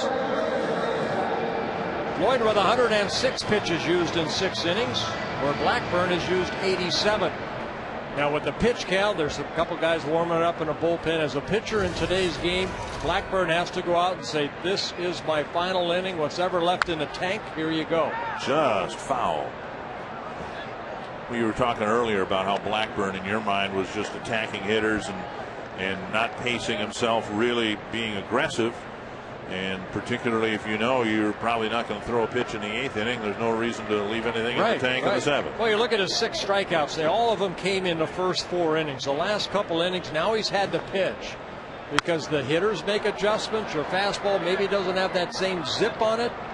And now you have to really make your good pitches. He left 1 pitch up to Beckham. That Beckham got the double to lead off the last inning. And it doesn't seem to me, as you see Maharis and Guerrero warm up, that he's thrown as many slow curves in the middle innings. And Dye fouls one back. Well, you change from inning to inning as far as what you want to do. One day, one start you go out there and you have a better feel for a certain pitch. And then as the game goes on, then you make the adjustment to how the hitters that you're facing start to make adjustments. Another foul. He's gone fastball, changeup, fastball in this at bat. And Dye upset at himself that he missed that pitch. Blackburn so prominently featured that curve in the first 3 innings, and now it looks to me as if he hasn't thrown much of it in the middle 3 innings. Well, right now he's just kind of rearing back and challenging Jermaine Dye. And that's the first breaking ball he threw him. This is the 5th pitch. 1-2. Blackburn trying to avoid the fate he had to deal with in the 6th when Beckham got a leadoff double and he ended up giving up a run. And now up high, 2-2. Well, one thing, Blackburn making his 4th start against the White Sox. You see Tony Pena warming up in the Chicago bullpen. Floyd again at 106 pitches. 2-2 to Dye. He'll be followed by Rios. Got him with a changeup. And strikeout number 7. That matches a career high for Blackburn. Take a look at the Dodge game summary. Joe Mauer got the Twins on the board with a home run. That in the 3rd inning, and then 2 batters later, after Justin Morneau got a base hit, it was Kubel with that 2-run home run, and Nick Blackburn tying a career high 7 strikeouts in this ball game, trying to get through the 7th inning. Here's Rios, who takes strike 1.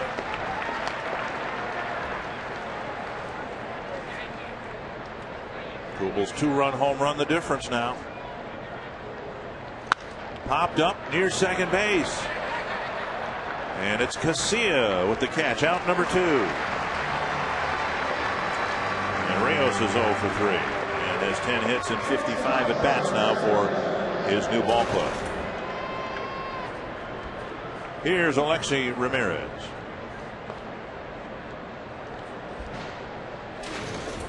I was saying earlier, Blackburn making his 4th start against the Chicago White Sox. He's gone 6 innings, 7 innings, and 7 innings.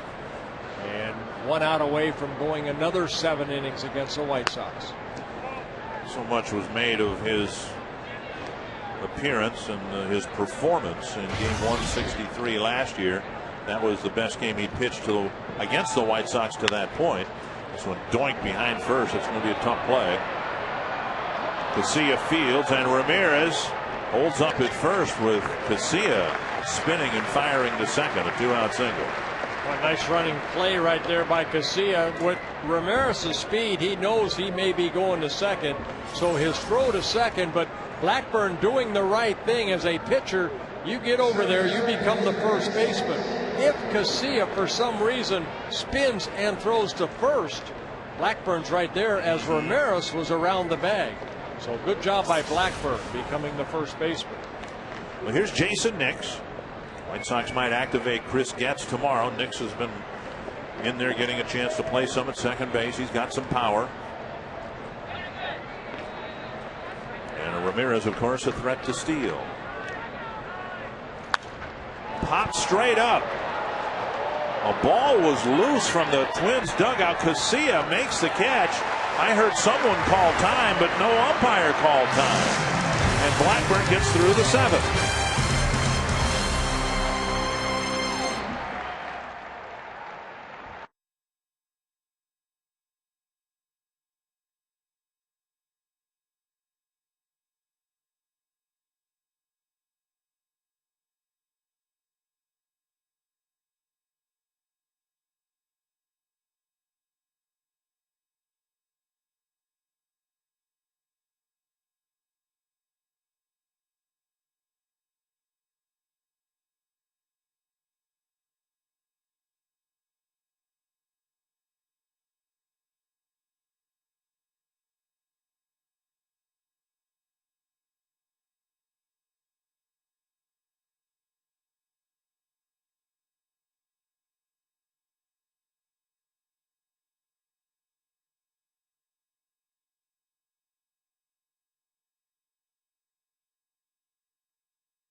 By Dodge. Live strong, live bold, live now. Dodge. Grab life. And by Aflac. We've got you under our wing. There you go. You are Mountain Dew fans of the game. 87 rooting for the Twins. Very nice. I'd like to say get well to John Gellhart. He's at the University of Minnesota Hospital battling some cancer. There you go. You are hereby circled. Well, 3-1 Twins lead, and a new Chicago pitcher now with Alexi Casilla leading off the bottom of the 7th. Well, Chicago has one thing. They have some arms out there. They can throw that baseball. Tony Pena coming out of the bullpen for making his 22nd relief appearance. 4.95 ERA. 18 strikeouts in 20 innings pitched. This one popped up fouling out of play. Casilla seemed locked in for a while. The batting average continually climbing. Got it up to, what, I think 210. Now the Rangers pitched him tough. He's 0 for 2 so far here tonight. And struck out with a weak swing on the 4th. Bounce to Konerko, and an easy play for the first out of the 7th. Well, great job by Nick Blackburn. 99 pitches in his 7 innings. Allowed only 1 run on 6 hits. Exactly what the doctor ordered and Nick Blackburn needed. For 4.5 games, the Twins were in arrears to Detroit. Starting play today, not insurmountable, but given the fact that the Twins didn't bring in Rich Harden, they didn't bring in Brad Penny, and the presumption that it is what it is and this is what the Twins are going to go with through September really underscores how well the Twins need Blackburn to pitch in September.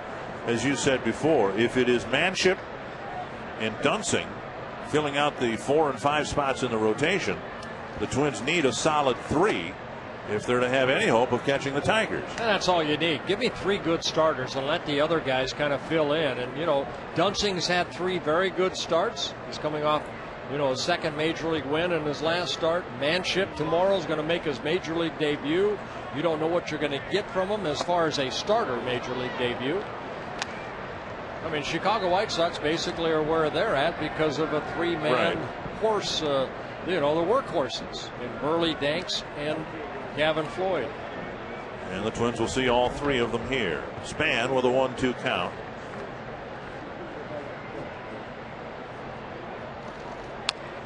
Penny, by the way, apparently cleared release waivers and is headed, rumors say, to the Giants. And I figured he'd go back to the National League where he had much better numbers than he did with the Red Sox. 1-2 to Span, trying to get aboard with one out in the 7th.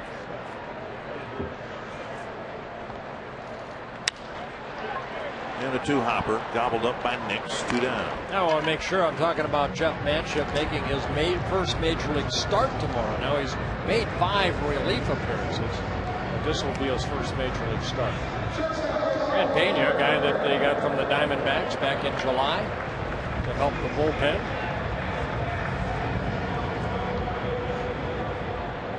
When you look at the supplemental bio sheet that teams issue players who weren't in the organization at the start of the year, and the White Sox have a pretty thick one here. They've got 7 different players. Now Peavy's on the disabled list, so that's counting him, but 6 players on their roster who weren't even in the organization at the start of the year. So a quarter of their roster, as they are about ready to charge into September, 1/4 of the roster wasn't even in the organization at the beginning of the year. You know, you look at the Twins and people say, wow, my goodness, they've used 24 different pitchers this year, which is a Twins record. Chicago's used 22. Right. So I think every club in baseball is in the low 20s. And, you know, both pitching coaches, Don Cooper, we showed you Rick Anderson.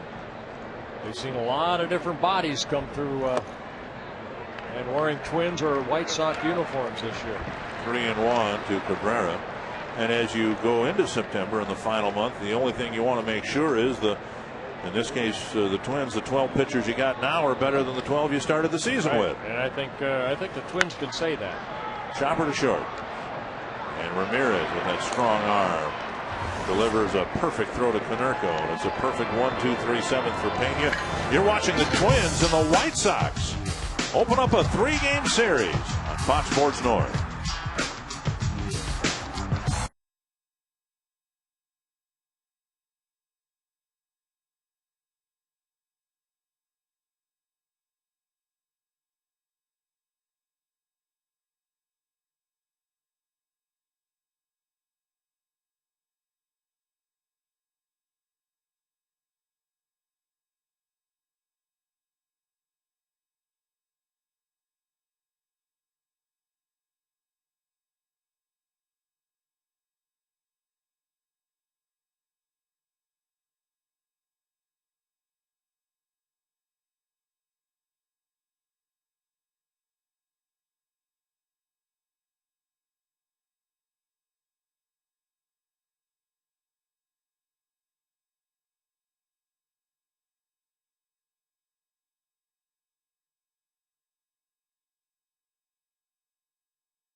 And they don't go out there and got super $100 million players to play here. I think they have good players. I think they have the best 2 back-to-back hitters in the game.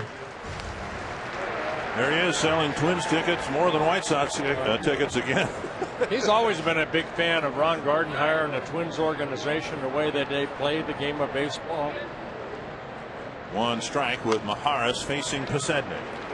I can still remember when Torrey Hunter ran over Jamie Burke at home plate, and Ozzie Guillen's reaction after that, he said, you know, that's the way you play the game, even though it was a Twin running over one of his players.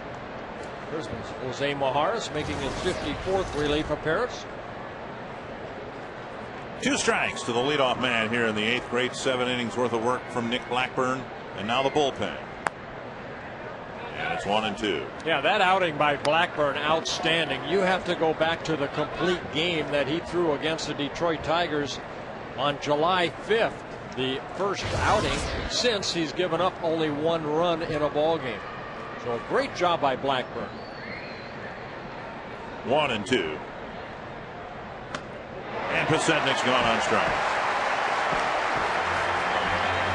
Pasetnik actually doing pretty well against lefties, hitting well over 300, but Mijares gets him here. Here are the faces of Ozzie, and they are many and varied and always interesting to look at.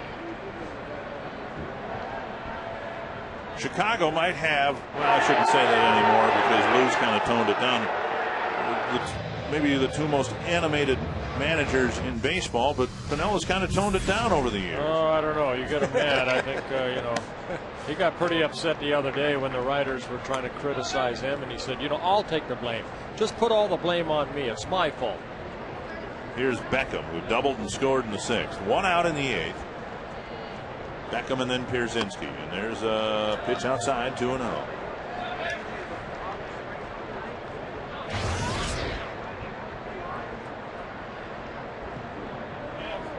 Beckham, strong candidate for the American League Rookie of the Year this year. It's a called strike, 2-1. Yeah, a lot of times in this situation, and it's nice to have now, you'll see Matt Guerrero pitch the 8th inning, but with Pasetnik, a left-handed hitter, and then Pierzynski, the 2nd or the 3rd hitter of the inning, it's Jose Mijares getting the opportunity to pitch the 8th to hopefully get to Joe Nathan. Good, isn't it nice for the manager to have options in the 8th? That's what I'm saying. You It's get nice the to starter have to go 7, and then you can throw out there in the 8th whom you choose. Right. There's Matt. He's ready to go if need be. And it might be for Konerko if one of these next 2 hitters get on. 2-2 to Beckham.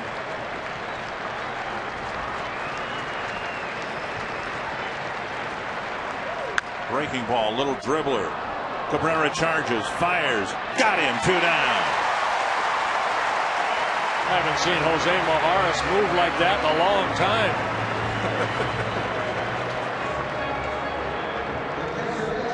That was a Kenny Rogers move right there, but a thin Kenny Rogers. This is a big Jose Mijares. Watch him right here. Get off that mound. I think I can get it. Whoops. And Cabrera makes a nice play. The players will have some fun with that. 2 down. They know, and I will. Pierzynski is 1 for 2. Drove in the Chicago run with a sacrifice fly in the 6th. Ball down and away, ball 1. That's where I wanted that pitch last from Blackburn. In that at bat in the 6th inning when AJ was complaining about the strike zone.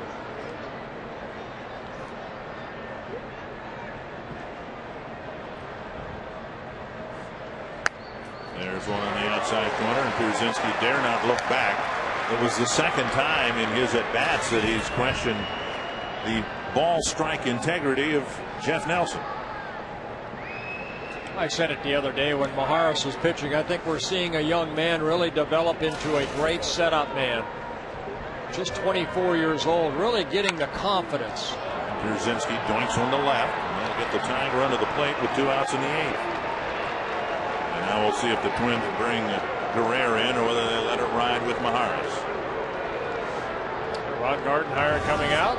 And Matt Guerrero, who's been throwing in the bullpen, will come into the ball game. The tying run coming to the plate. Mijares will leave for Guerrero.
the middle of their lineup. The Twins bring Matt Guerrero in to deal with him. Well, Matt coming out of the bullpen making his 64th relief appearance. He has 25 holds. And a hold is to get out of an inning situation like this to get to Joe Nathan. And Matt last worked on Friday against the Rangers. He picked up his 25th hold in the 3-2 win over the Rangers. Worked one shutout inning. Konerko with a ground ball single to left and a couple of ground balls behind second base fielded neatly by Casilla, who threw him out at first.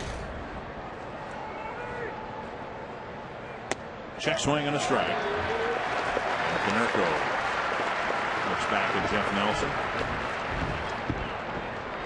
Kind of shaking his head right there.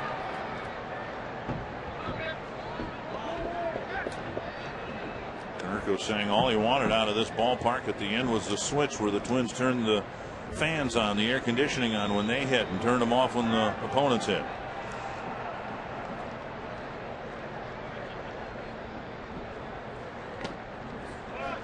One and one.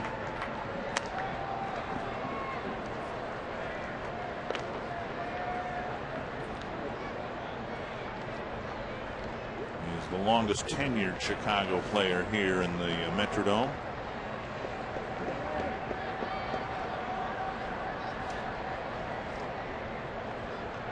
One and one. Little bit low. 2-1. Well, Matt has all four pitches. A fastball, very good control of that fastball. This is a breaking ball. Again, it's not where the catcher catches it, it's where it crosses the plate.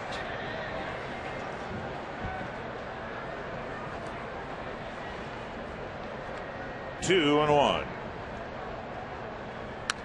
Big swing intended to tie the game. He got a foul ball.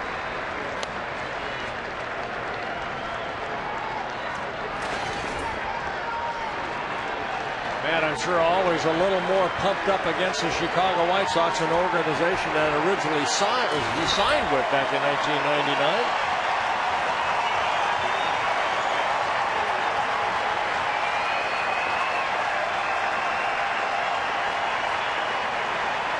Two and two to Konerko.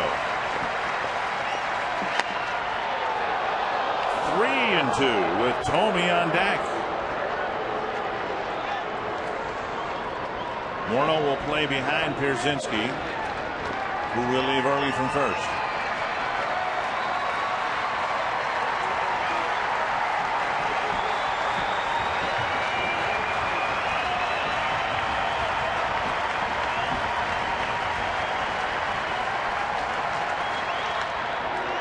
Right off the end of the bat. And he went with a 3-2 breaking ball.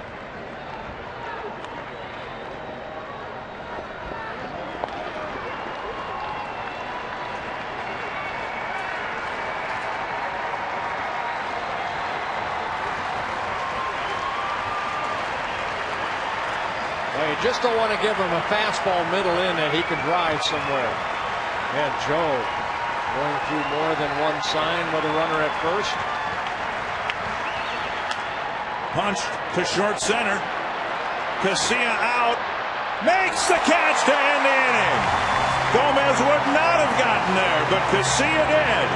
And Guerrero wraps up the eighth.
It's Mikowski, and I invite you to stay tuned following the ball game to Quest Twins Live featuring the Toyota postgame wrap. We'll talk about Nick Blackburn's performance tonight. He was in command as he surrendered just a 1 run in 7 innings pitched. Handling the throw is our instructional tonight, and we've seen some plays from Joe Mauer and Paul Konerko from the Chicago White Sox. Excuse me, Morneau and Konerko at first base. We'll break that down with Coombe and Burt Blyleven, plus clubhouse reaction from Gardy and also Ozzie Guillen. Can we ever get enough of Ozzie Guillen? We'll hear from him following this game on Quest Twins Live. Gentlemen. Thank you, Robbie. Matt Thornton has been a very good reliever and a very durable one for the White Sox this year to pitch to the 3 lefties in the middle of the Twins lineup. He's been a great, I think, reliever since he joined the White Sox from the Seattle Mariners. He's always had a good fastball, good hard breaking ball. Thornton this year making his 57th appearance. He saw the number 6-2, 2.45 ERA out of that bullpen. 69 strikeouts in 58 2/3 innings pitched. The problem with the Chicago bullpen hasn't been their closer, Bobby Jenks, and it hasn't been this guy. The problem has been the rest of the cast. Scott Linebrink has struggled. Dotel, and Randy Williams, another lefty out there. 1-2 to Mauer.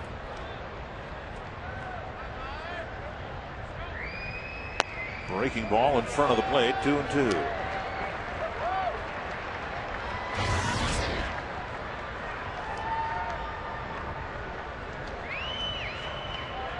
Mauer with a home run to start the scoring in the 3rd. He struck out in the 1st, lined out to right fielder Dye in the 5th. 2 for 4. And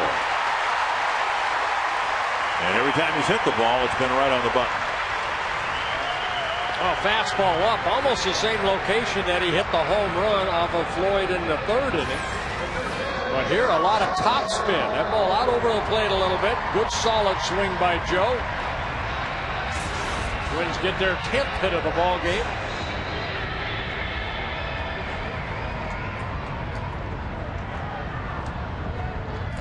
Here's Morneau. Slice foul.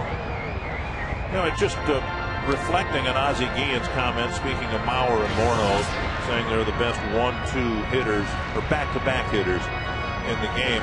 Almost the identical description given by Jim Leyland earlier this year regarding Mauer and Morneau. Swing and a miss, 2 strikes.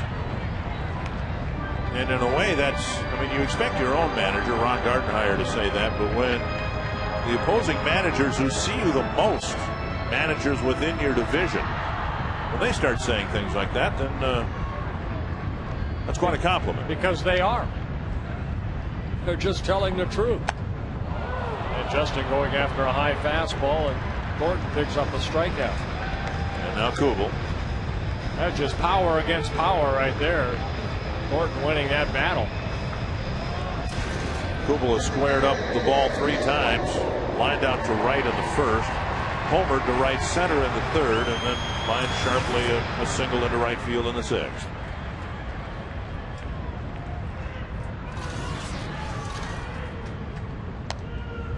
A little bit high, ball 1.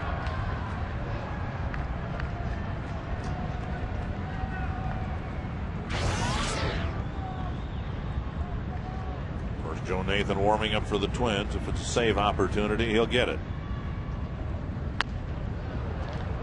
Big swing and a miss. 1-1.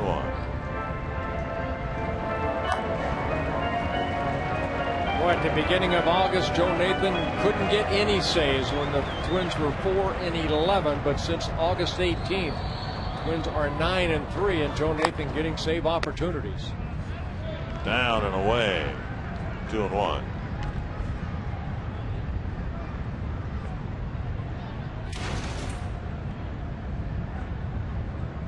Yeah, I think there might have been a little exchange there between the catcher and the umpire again. Pierzynski held it. Nelson seemed to go out in front of the plate for no good reason.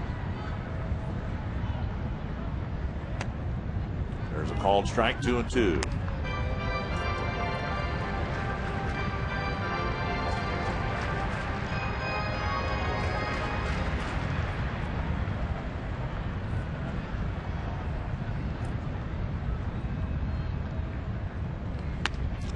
Kubel strikes out.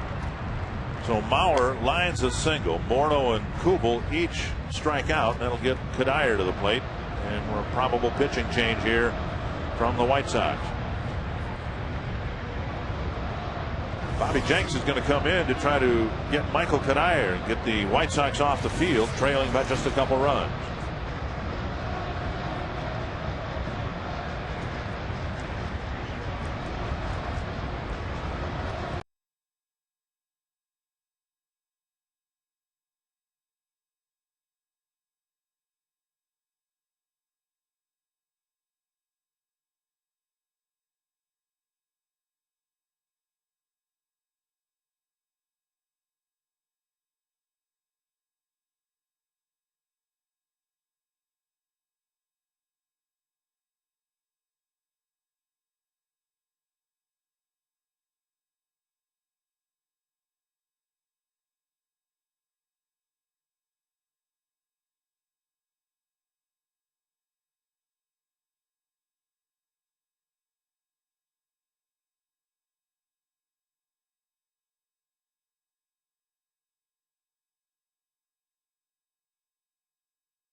Tuesday tickets in the home run porch for just $10.50.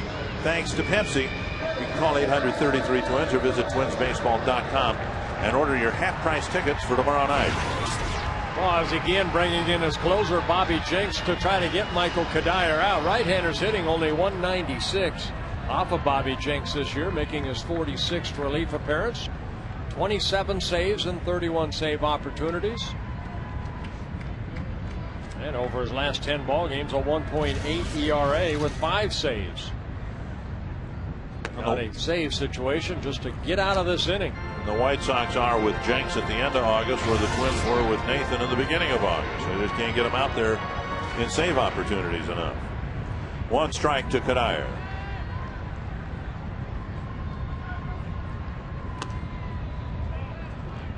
One and one.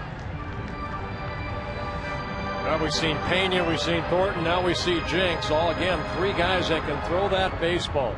Jenks with a good fastball, clocked in the upper 90s at times. A curveball, slider, and a changeup. Mauer goes. Pierzynski's throw not nearly in time. And Mauer ended up with the baseball. He stole a base and a ball. Off for Joe Mauer, his 4th stolen base with Bobby Jenks with that high leg kick. He takes off. Good strong throw by AJ. But Joe saying, hey, you want the ball? So 2-1 to Cuddyer, and we'll see how important the stolen base becomes here in the 8th. Pretty important. They will run on Pasetnik. A rainbow throw, and Cuddyer safe at second. So Mauer's single and stolen base leads to another run thanks to Michael Cuddyer. Cuddyer picking up RBI number 65 on the year, adding a little insurance.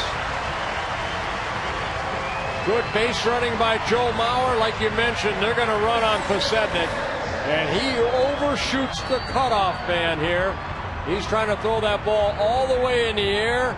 A rainbow throw, and Michael Cuddyer alertly after the base hit moves into scoring position.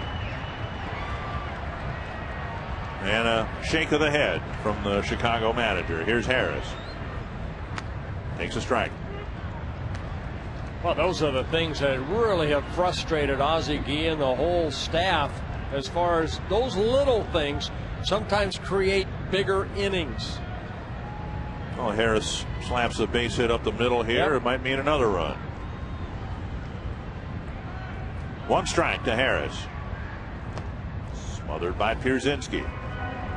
And you're not talking about a guy like Gomez. We saw Gomez go through that for a period, overshooting the cutoff man. But those are the little things that this guy's a veteran right here. He should know better. To hit the cutoff man, to at least allow Cuddyer to stay at first. He was not going to throw out Joe Mauer now with his arm. Outside, and it's 2-1. I mentioned before, the one thing that has hurt the White Sox, they have 100 errors on the year. The Twins tied with the Toronto Blue Jays for the fewest errors in the American League with 59.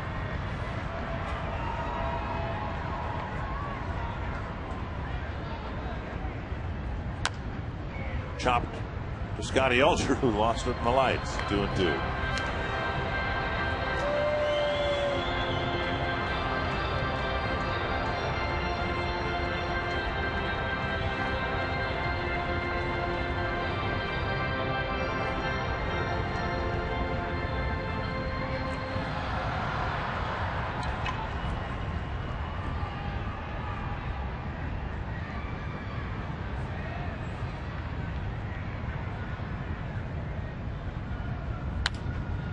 And a bouncer foul. How about the game they've got in Arlington, Texas? Toronto had an 11-0 lead, and the Rangers are batting in the bottom of the 7th. It's 11-9. A critical game for the Rangers. They can ill afford to fall any farther behind the Red Sox, who are idle today. 3.5 behind Boston as we stand here right now in the wild card race. 2-2 to Harris.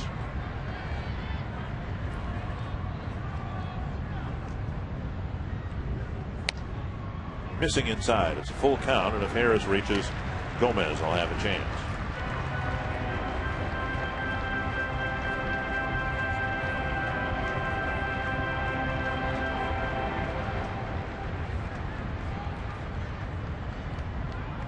Three and 2 to Brendan Harris. And another chopper to Scotty Elger. Scotty gets that one. That one stayed out of the lights. Pierzynski walks one out to Jenks.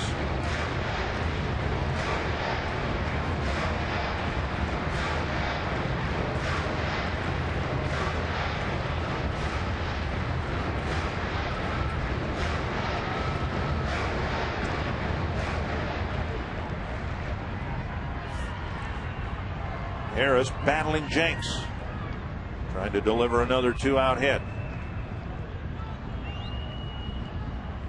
And he walked him. So Gomez, with 2 on and 2 out, will have a chance against Jenks. The difference in this game, the home run certainly, but the Twins have also played better in the field. Yeah, Alexi Casillas made a couple nice plays off the bat of Paul Konerko. Cuddyer coming in off the bat of Jim Thorney, making a nice grab. Casilla right there. We saw him last inning, end that inning off the bat of Konerko. Nice catch. Getting high fives all around. Here's Gomez, the walk of Harris, the first walk of the ball game.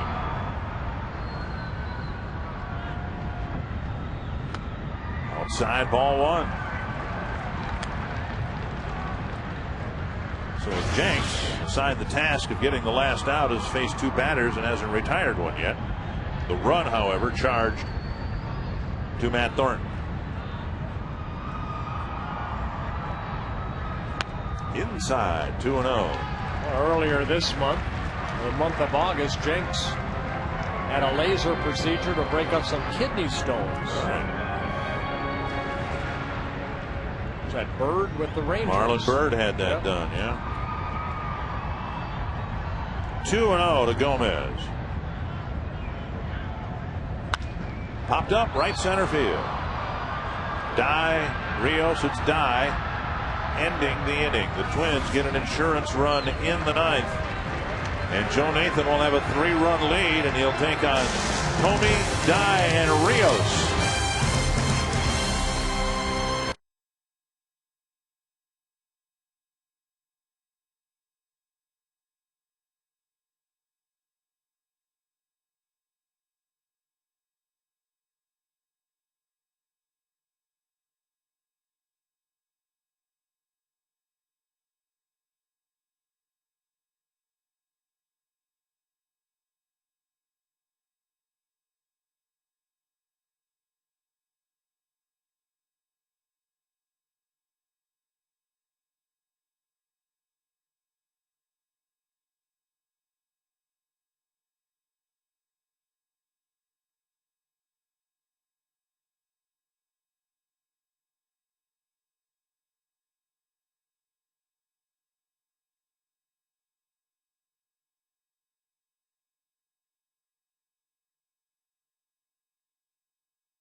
AT&T, the nation's fastest 3G network.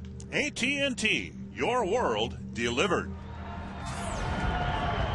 It's a cheap game reset. Jason Kubel with a 2-run homer. Bauer with a solo homer. And now Nathan trying to protect a 3-run lead. First pitch to Thome, a fastball up and away. Great job by Nick Blackburn. 7 innings, only 1 run allowed. Maharis and Guerrero got out of the 8th inning. And the 9th inning belongs to Joe Nathan. He picked up a save in yesterday's win, a 5-3 win over the Texas Rangers. Looking for save number 35 on the year. 2-0 now to Thome. He's been presented 3 save opportunities since his 53-pitch marathon against the Royals. He's converted them all, but they've all been adventurous. Fouled away 2-1, including the one yesterday when he took an already gummy situation and made it worse with a throwing error to second base. He said he just mishandled the ball. He said he should have been able to turn it, and he was unable to, but put him in that no-out situation with bases loaded, but he worked out of it. And in many ways, I suppose, his most impressive save of the year. Giving up not 1 run with the bases loaded, nobody out. Here's Thome with a 2-1 pitch, and there's a fastball over, and it gets a swing and a miss. That's a location with that fastball. Great fastball, down and away. But hasn't it been the location of the fastball that's been a little iffy here in the last week?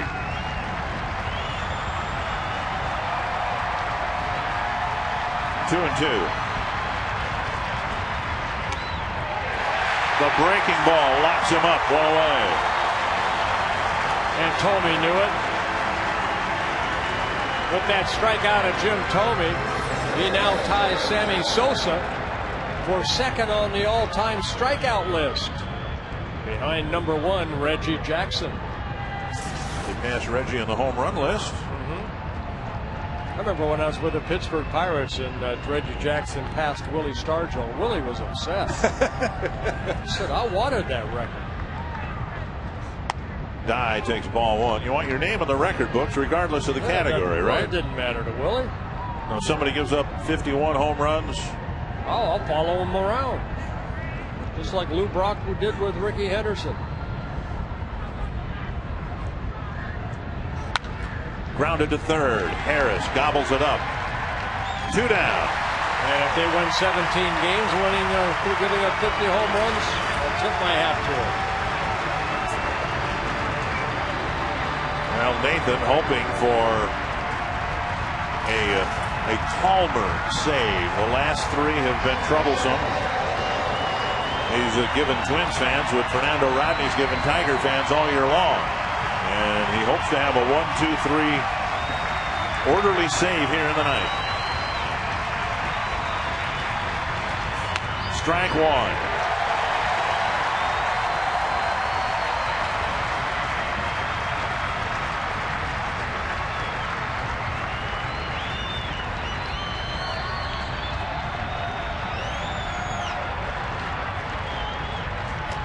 One and one.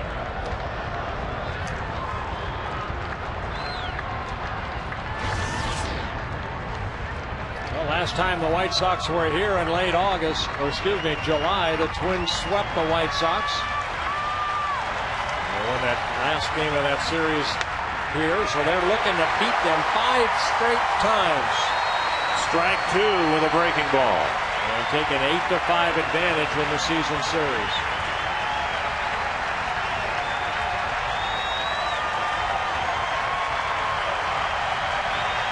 The tightest race in baseball just got a little tighter.